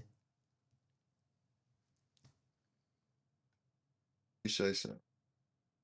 So this whole like, no, we want to be traditionally ice skating with our girl downtown. If you really buy into that, you are a sucker. That is a psyop. You have been told by women that that is what you want. You have been told by women that it is good and wholesome to want to go on dates, on excursions. And really by that, I mean excursions. You have been memed into thinking that you really enjoy courtship. Into No, I thinking actually that like you being in really the want presence to of a be woman. putting up with all this nonsense. Because that's all it is nonsense. All they do is say the dumbest stuff. They're all pick me. All women are like children. It's like a child and their father. It's like, your dad puts a song on the radio and you go, I like this song too. This is my favorite song too, right? Like, women are constantly seeking approval, constantly seeking attention, and they do it in such a transparent way. They're constantly, and they have no center. They don't have opinions. They don't have taste. Case in point, women like the worst restaurants in town with the best aesthetics. You ever notice that? When you see women on TikTok reviewing restaurants, they have no taste at all. They go to the most mediocre restaurants, but they just go to the ones where they could take an Instagram picture. They go to the ones that are hot and trendy, that are expensive, exclusive. They go to the one with the gimmick. They go to the one with the scenic chandelier or view. They have no taste. They have no opinions. They have no taste in art. They just like crap. And typically they just glom on to what their boyfriend likes or their husband likes because they want to please their boyfriend or husband. They seek his validation. They seek his approval. And so transparently. The things they do like, it's garbage. That's what they're what for, are the dude. things that women like? Women like They're true supposed to crime kinda take after podcasts, their dude. daytime television. They like the dumbest bullshit that exists. And men have to sit around and pretend like it's One day he's going to have a chick that really digs all the stuff that he digs, and he's going to understand. what do you like? And they yap about the most inane nonsense, drama, gossip, crap. And men have psyoped themselves into thinking that this is some nobility, that this is a noble thing to do. No, excursions suck. Be honest. As a man, Definitely. I do you agree with you really there. want to go ice skating? Because if you do, Nope. fuck you. If you are a real guy out there, and if it wasn't for your Definitely don't wanna go ice girlfriend, skating. you would be out there at Maggie Daly Park or in 30 Rockefeller ice skating and getting hot cocoa. Fuck you, faggot. Every real man really would just be kicking it at home.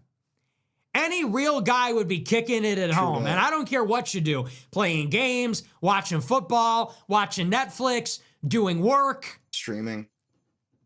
Or something. And if you go out to eat, you want to go and get a steak. You want to go and get a real steak or a real burger or a beef sandwich or tacos. You don't want to go to some frou-frou place where they have the big gimmick, where they have the fucking lobster ravioli that your bitch wants. Because they got a shrimp cocktail and a lobster ravioli and a espresso martini that, you know, Rondo walk to the latest play. Like, you know what I mean? You don't want that. So no. When did women become masculine? We want feminine women. What we want is just like patriarchy. What we want is patriarchy. We want a male-dominated society. And we want women to basically just be acted upon. We want them to be object, not subject. So anyway, that's a crazy super chat. When will they realize we want feminine women? It's like these guys are just stuck in cargo culting the 50s. They want to go on a milkshake date with their sundress wearing trad girl. It's like, bro. You know, guys in the 50s would kill people. In the 50s, guys were like alcoholics, you know? You're talking about the 1950s? People think the 1950s was like Greece.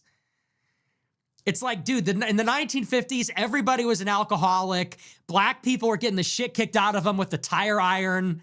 Women were getting the shit kicked out of them. What 50s are you talking about? Hey, toots, want to go on a milkshake date? Hey, don't listen to them. Don't listen to those boys. They could get bent. It's like, no, dude, that guy was an alcoholic. And if the wrong color person walked in the neighborhood, he would kill him with a tire iron. Like, what do you mean? If dinner wasn't on the table, he would like fucking blow up the living room. Anyway, so anyway. So that's crazy. We gotta unlearn some of Tuxedo this. Sucks sent $20. Trump's remarks about housing prices today killed the last sliver of hope I had for him. This guy literally fucking hates us. Even though I never miss a night of this show and have bought into this Trump admin sucking, part of me still held some hope. It couldn't be more blatant that these people fucking hate the citizens. You know, I'm a little bit torn, you know, because I'm a homeowner. So when Trump says I want asset prices to increase, hey, I'm rich, so thank you, Mr. President. Dude, I'm going to be with them. I'll be right there with them.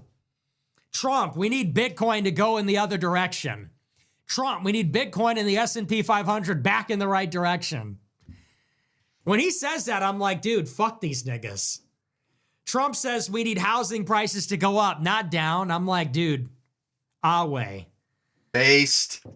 Fuck these niggas. You have all these students. You have all these idiots that went to college. We can't afford a house.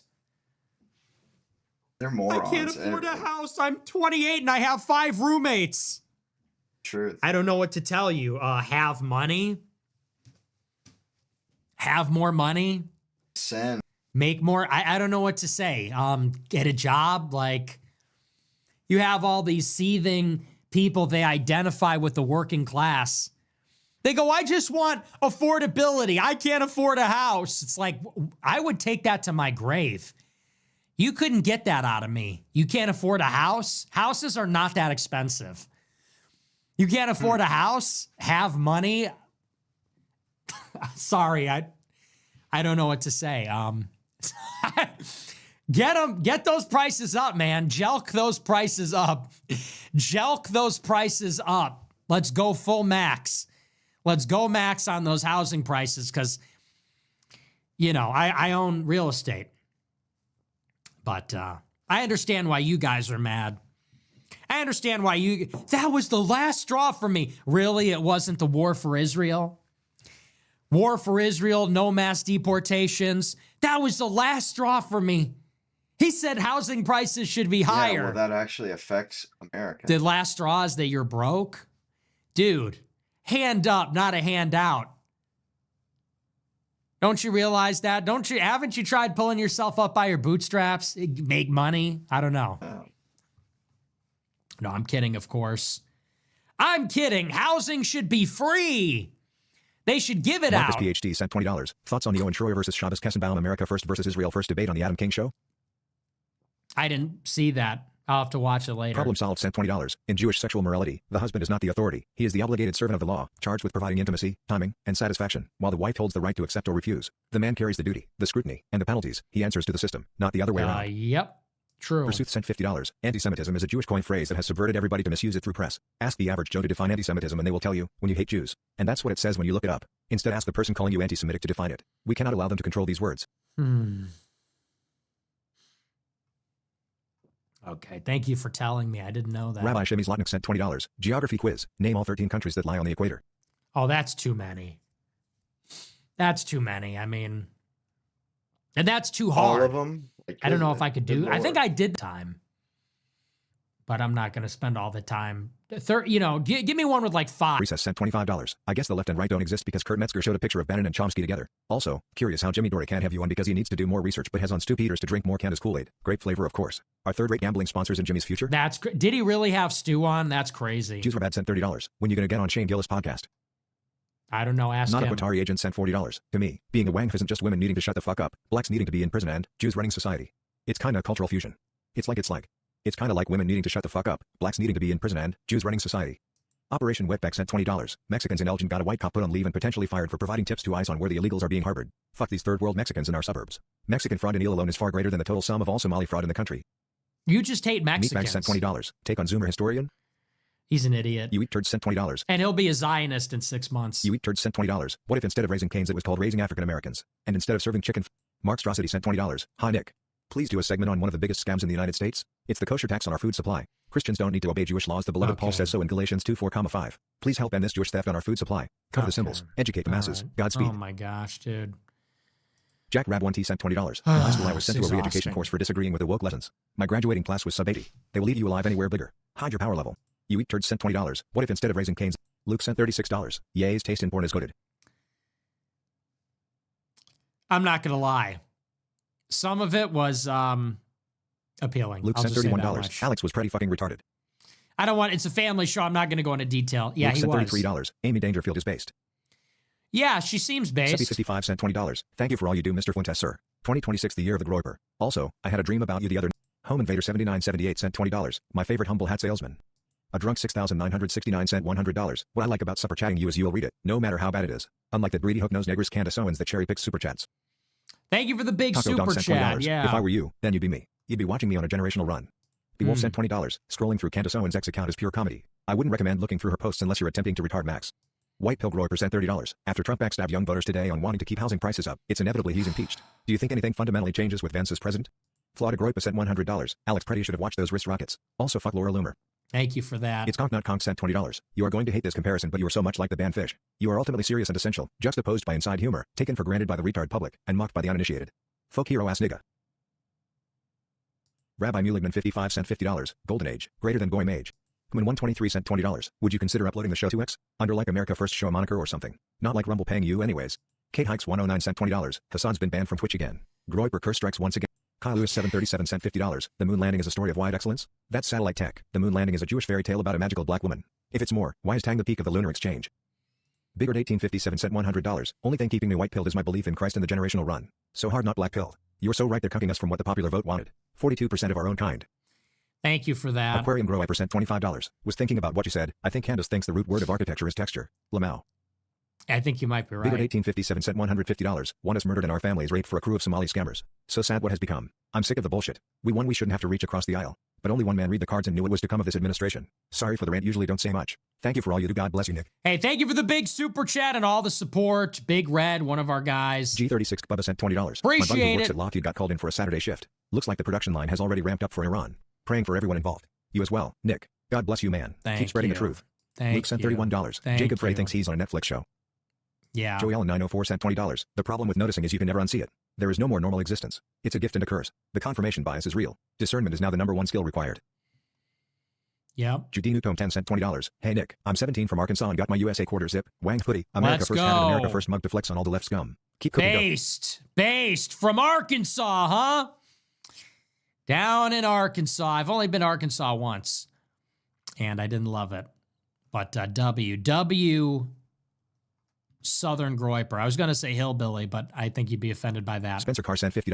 All this chatter about Spencer Carr sent $50. All this chatter about the elimination of the white race sounds ridiculous coming from perfectly able-bodied white men who don't have kids. I'm 34 with 4 white male children and it's a grind, but I did my part. I get it, women suck, but find the diamond in the rough and reproduce. Hurry the fuck up. Love the show. Gosh. Wentest 2036. If he has Operator 1776 sent $20. Please. How about Matt Walsh being the Nick -1.5? Please do a collab with him. Kiss and make up. He's held down by the Mr. O. Asia.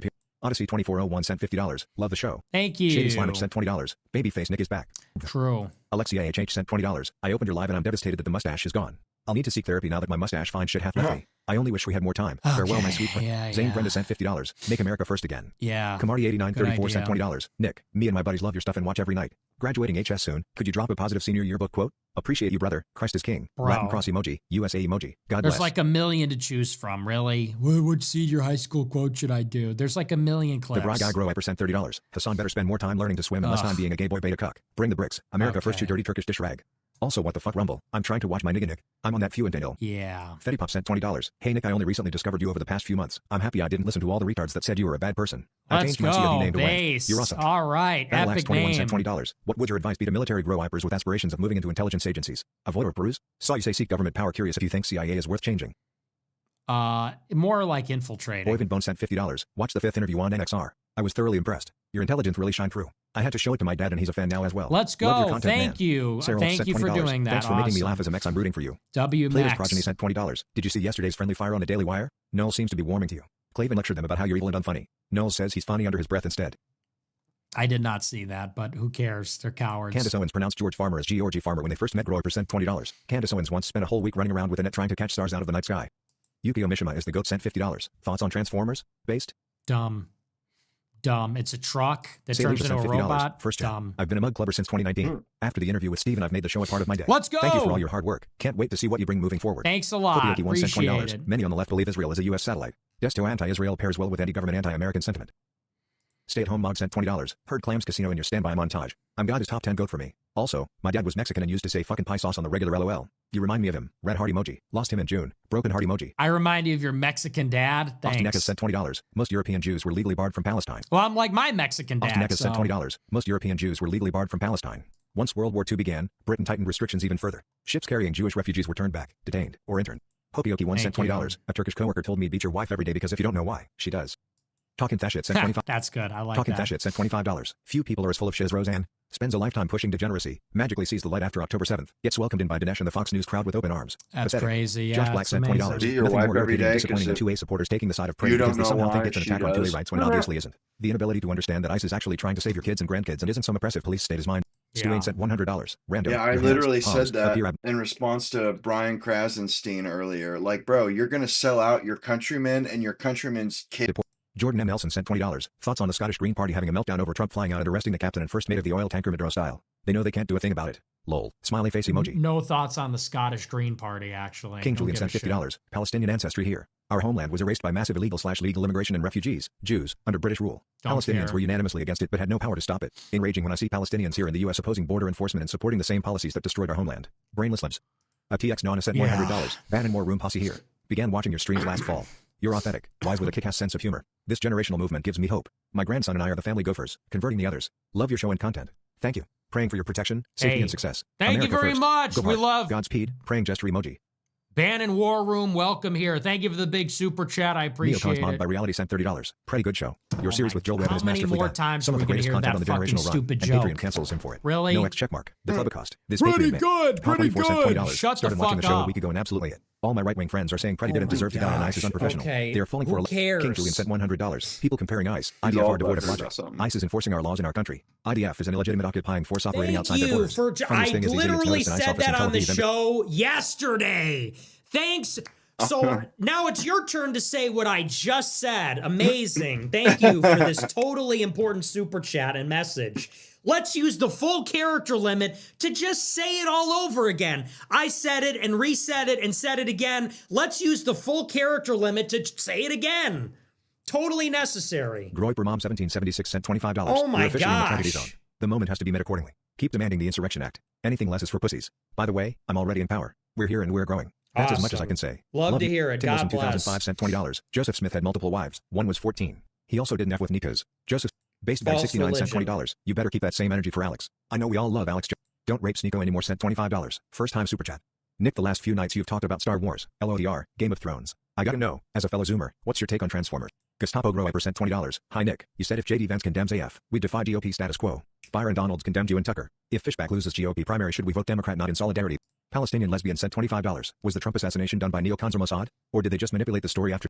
Byzantine Better sent $20. 10 years later, still the same argument. Little 5 feet 6 inches gay kitten boy jingling keys as to distract from his own religious contradictions. Peter was a little rock. Jesus has the keys, you heard it. Oh, you're an ortho Matthew- bro. Well, Istanbul. Matthew P. is a troll, please remove him sent $20. Gen Z on TikTok is now saying they are okay with age gap laws being applied for adults. It's never been more over. Epstein killed himself because he knew it was coming. Haley Graw I % $30.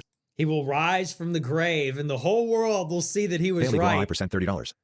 One day, Epstein's spirit. Yeah, that's once they raise the age of consent to 29 and they create age gap laws, then that is the moment when Jeffrey Epstein's spirit will rise from the grave and the whole world will see that he was right and another war will begin. Haley That's Graw I just % $30. The obfuscation the left deploy. unmatched perspicacity. Haley Graw I % $30. The obfuscation the left deploy under the banner of anti-Zionism is no different from the way Zionist right-wingers, Christian or Jewish, invoke Judeo. Thank you so much for this really Jay important Fearless sent point. $30. Commerce Owens attempted to compartmentalize the debacle by delegitimizing ChatGPT, explaining the architecture of a macabre blitzkrieg with her green beret. God bless you. Posted Switch it sent again. $20. Amazing. W Wrath of Cortex. The kids don't understand how amazing that airplane level was in World 1. Star Wars Battlefront 2, 2007. Gambling Saint sent 20. Shut up. Shut up. Shut up. Is there anything dumber? Hey, remember that? Shut the fuck Gambling Saint up. sent $20. Hello, fellow Gentiles. Don't you think Madero is about 2020 election? Ooh, ah. Okay. Pointless trash. Dollar Thank you 2025 for sent that. $25. Wouldn't Israel be putting themselves? These are so bad. It's just like, why even write most of this garbage? You're just saying the same shit that I'm saying. Why? It's like it's my turn to say it now.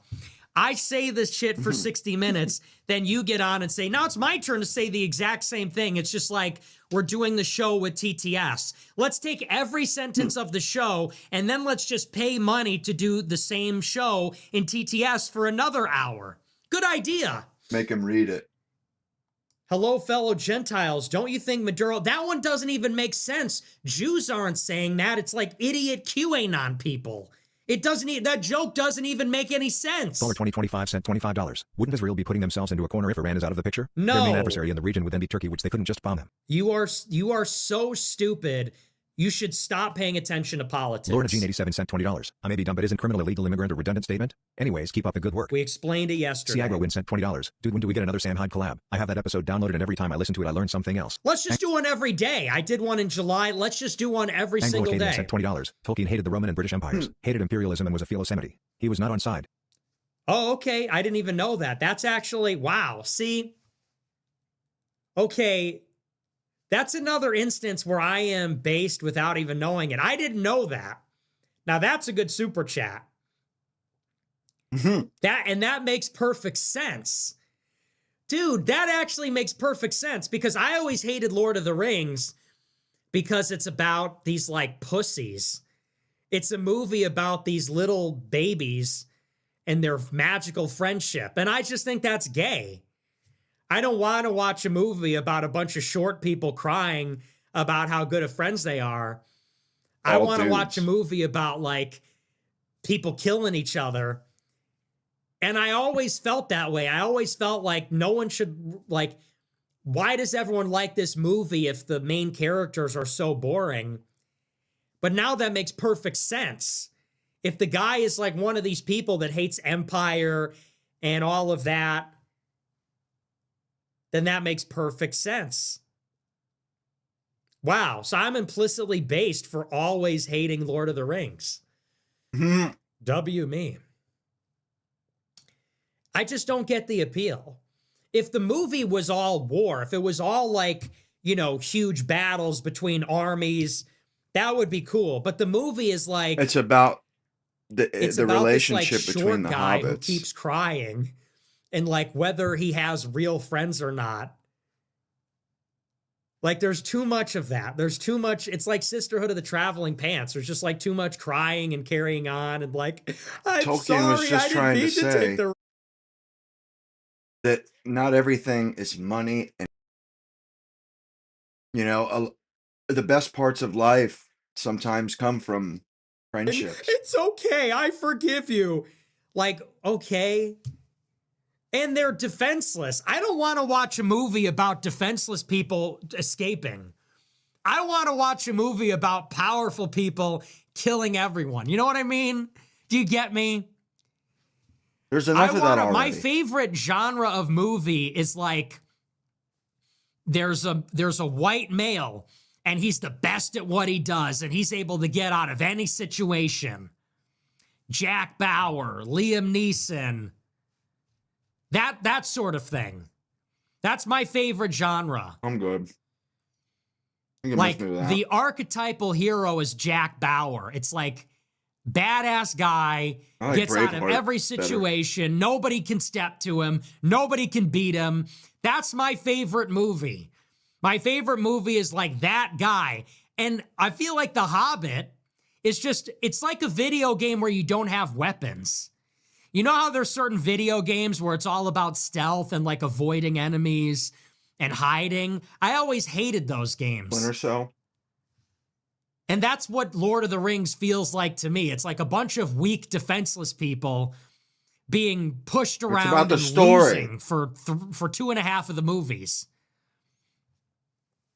And I want to watch, you know, something else. I don't want to watch a movie about three hobbits from the Shire crying about their friendship and, you know, the true meaning of friendship and whether they're really friends or not. And they only have like defensive capabilities. That's boring. That shit is boring. That's why I like Game of Thrones, because it's just people getting their heads cut off all the time. You need it's that. Just brutal. You need the People slop just Game of Thrones. Killed you know, all the time. More power to you. People getting stabbed. Have at heads it, man. blown off. Leave you to it.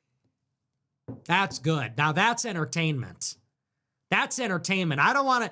And these movies are like 4 hours and they're boring. Montages of like wooden flute music while these little people run through the villages on their great big adventure. We're going on an adventure. Who the fuck likes that? I seriously question who likes that. People with an imagination. I don't like it. I don't think it's sentimental or wholesome. I think it's stupid. I like Star Wars because I like Anakin. I like Anakin. Nobody it's says about an you have arrogant, to like everything. super talented, super powerful. You don't. You can pick and choose and you like, and you don't have to ramble on about it. Who is merciless. And the whole system has to hold him back. That's a movie. This is garbage. This is not a movie. This is garbage. So does the other nobody wants mass, to watch that. you know, pop culture. All the other morons agree with you. It makes sense that Tolkien exalts weakness instead of power and domination. Dude, Tolkien it makes sense wrote now why I don't like which this is movie. for fun, because dude. It's Okay, Catholic, the dude was but a in the straight cringe up way. genius, and he was you know, white Catholicism and an is Englishman. based, but frequently it turns into this just like literally wrote some of the best literature of the English language. You know, like you don't just get the bad guy because your fat loser that wrote the Game of Thrones couldn't hold this dude's jockstrap, dude. Oh, no. There's a feminine streak in it, which, and I know I should probably not have a problem with that, but it does conflict with my deep personality flaws. So it's hard for me to really by a guy who worked $20. Zoomer at a story about men's fan from it is now on Rumble. Great vids on World War II for those interested. A Dude male sounds like Keith professor. Wood. Hope you're good, Nick. No, he's terrible, and he's an idiot. Murph116 sent $20. Yo, Nick, me and a buddy talked about Daniel Petty ended up calling me an alt-right grower because I want millions deported. I love it, but what do you think about Ye backing off of Jews? I already talked about Nick that. Redrago sent $110. W. Thank you for the big super chat, W. Big Steamy Papa John sent $30. Jews are raised from a young age to know their importance, their special place in history, and given a notion to operate with a divine destiny. If not that, then that they need to network and be as close-knit as possible for other secular reasons. Should we groom our kids for greatness similarly? Freedom but also a mission. Eli 3006 sent $50. Yo. Sarah Palin's box sent $20. All the Gen X libtards who I'm hijacked the about to Epstein crash files the for their own fuck purpose out. were jamming to She's Only 17 by Winger and 86 lol. By the way, we should make that the Jeff EP anthem. How about Sweet 16 by Chuck Berry? Dude, it was all like that. Do you know when Elvis Presley met his wife? She was 14. Elvis Presley. Yeah, she was a girl. They She were was all a little like that. girl. Chuck Berry, Sweet 16. What's his name? And I'm not defending and, it. Whoa, Great Balls whoa, of whoa. Fire. And I'm not Jerry saying it's Lee justified. Lewis. I'm just saying. He married like a 15-year-old. When you get these guys, they get up on this And she was like his soapbox cousin and they go, too. the White House is protecting a freaking... It's like, dude, they're protecting Jews. They're not protecting a fucking monster. They're protecting Jewish intelligence. You're missing the whole point. Seppi 55 sent $20. Beard Mugs, by the way, here's $20 more. Thank you. Virtual Laser sent $20. How do I conceal my nipples? Maybe Clav has a protocol. I'm sure he does. Romeo Guerrero 9 sent $20. Bro, I can't believe you said yesterday that I'm not Italian. Bro, my name is Romeo. My brother's name is Rocco. My dad's name is Liliano. Bro, I'm the most Italian guy you will ever meet. Do the slickback. Bat Soup sent $20. I remember having to show a vaccination card to eat dinner. Spare me the bullshit about proof of citizenship being a burden. Good point. Sneeko Big sent Very good $25. point. Following up on the super chat earlier. The intensity we have to approach everything has to be higher than the left. The left is currently compiling clips of CBP Commander Bovino talking about using them at trial. We have to be more vicious. Anything less we are losing. Okay, yeah, I already said that every day this week. Larry Thank Silverstein you. is a piece of shit. Devil cunt sent $20. Yo. Did you see the debate with Owen Schroer and that cocksucker cocksmoker pussy ass cunt bag of a raccoon who shits himself all day? Shabbos Kessenbaum? Owen went in on him and he cried and quit in the middle of the debate and cried to his rabbi. I skipped all of Shabbos shit cause he's bullshit. Check it out. No, I haven't seen it yet. Gambling Saint sent $20. Hello fellow Gentiles, don't you think this Madero thing is about the 20?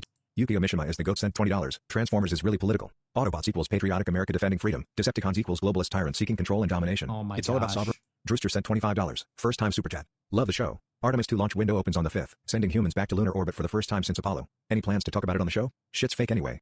Maybe. Irish 3333 sent $20. You want me to treat them like white folk? No, I didn't say that.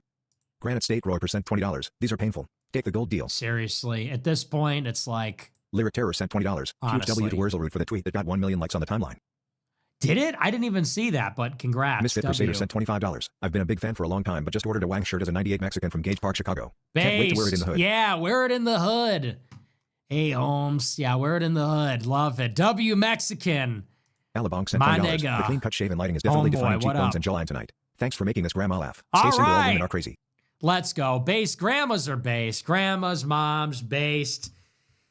I'm glad someone's enjoying this process. I'm glad you are. That's the one redeeming thing. If I can suffer for your amusement, I'm glad 288 sent $20. someone We gets should preach to the laugh gospel to every here. illegal immigrant. Then we will be so excited to spread it abroad that we couldn't keep them here if we wanted. Amazing. Figuman 1 sent $20. Seems like you would like movies like Dirty Harry, Death Wish 1 and 3, Rambo 1, Okay. 2 and 3, Commando, Oh. Invasion USA, Cobra. Skin is crawling. Skin is crawling. Thanks for the tip. Appreciate it. Yeah, I never heard of Sylvester Stallone until you just told me, fuckwad. Seems like you'd like Dirty Harry and Rambo. Oh, you like action movies? I think you'd like the most famous action movies ever, though. Super helpful. Needed to be said. Thank you. Thank you, sentient human being. Ugh. I'm deflated, drained. Deflated and drained from that miserable session. All right, well, that's our last super chat. That's going to do it for me. Psychically painful, psychologically painful. This is like a military-grade weapon. I think I would rather be on Guantanamo Bay than read these super chats. I think it would be easier, like, what does that guy talk about on TikTok? To be in the cold room. I think I would rather be in the cold room every day for 2 hours and read these. Because that's just something else. All right, well, that's all I got for you. Remember to smash the follow button. Someone says, fix your hair. What's wrong with my hair? Looks fine. Remember Typical to smash anchor, the follow news button, anchor smash the or like button, leave a commentator. comment. I'm on the Worry air about Monday their through hair. Friday. As always, thank you to our top super chatters. Special thank you to Big Red, Thomas Cruz, King Julian, Luke, Nick Drago, CYD, Drunk, Florida Groiper, Stuane, and Texas Nona.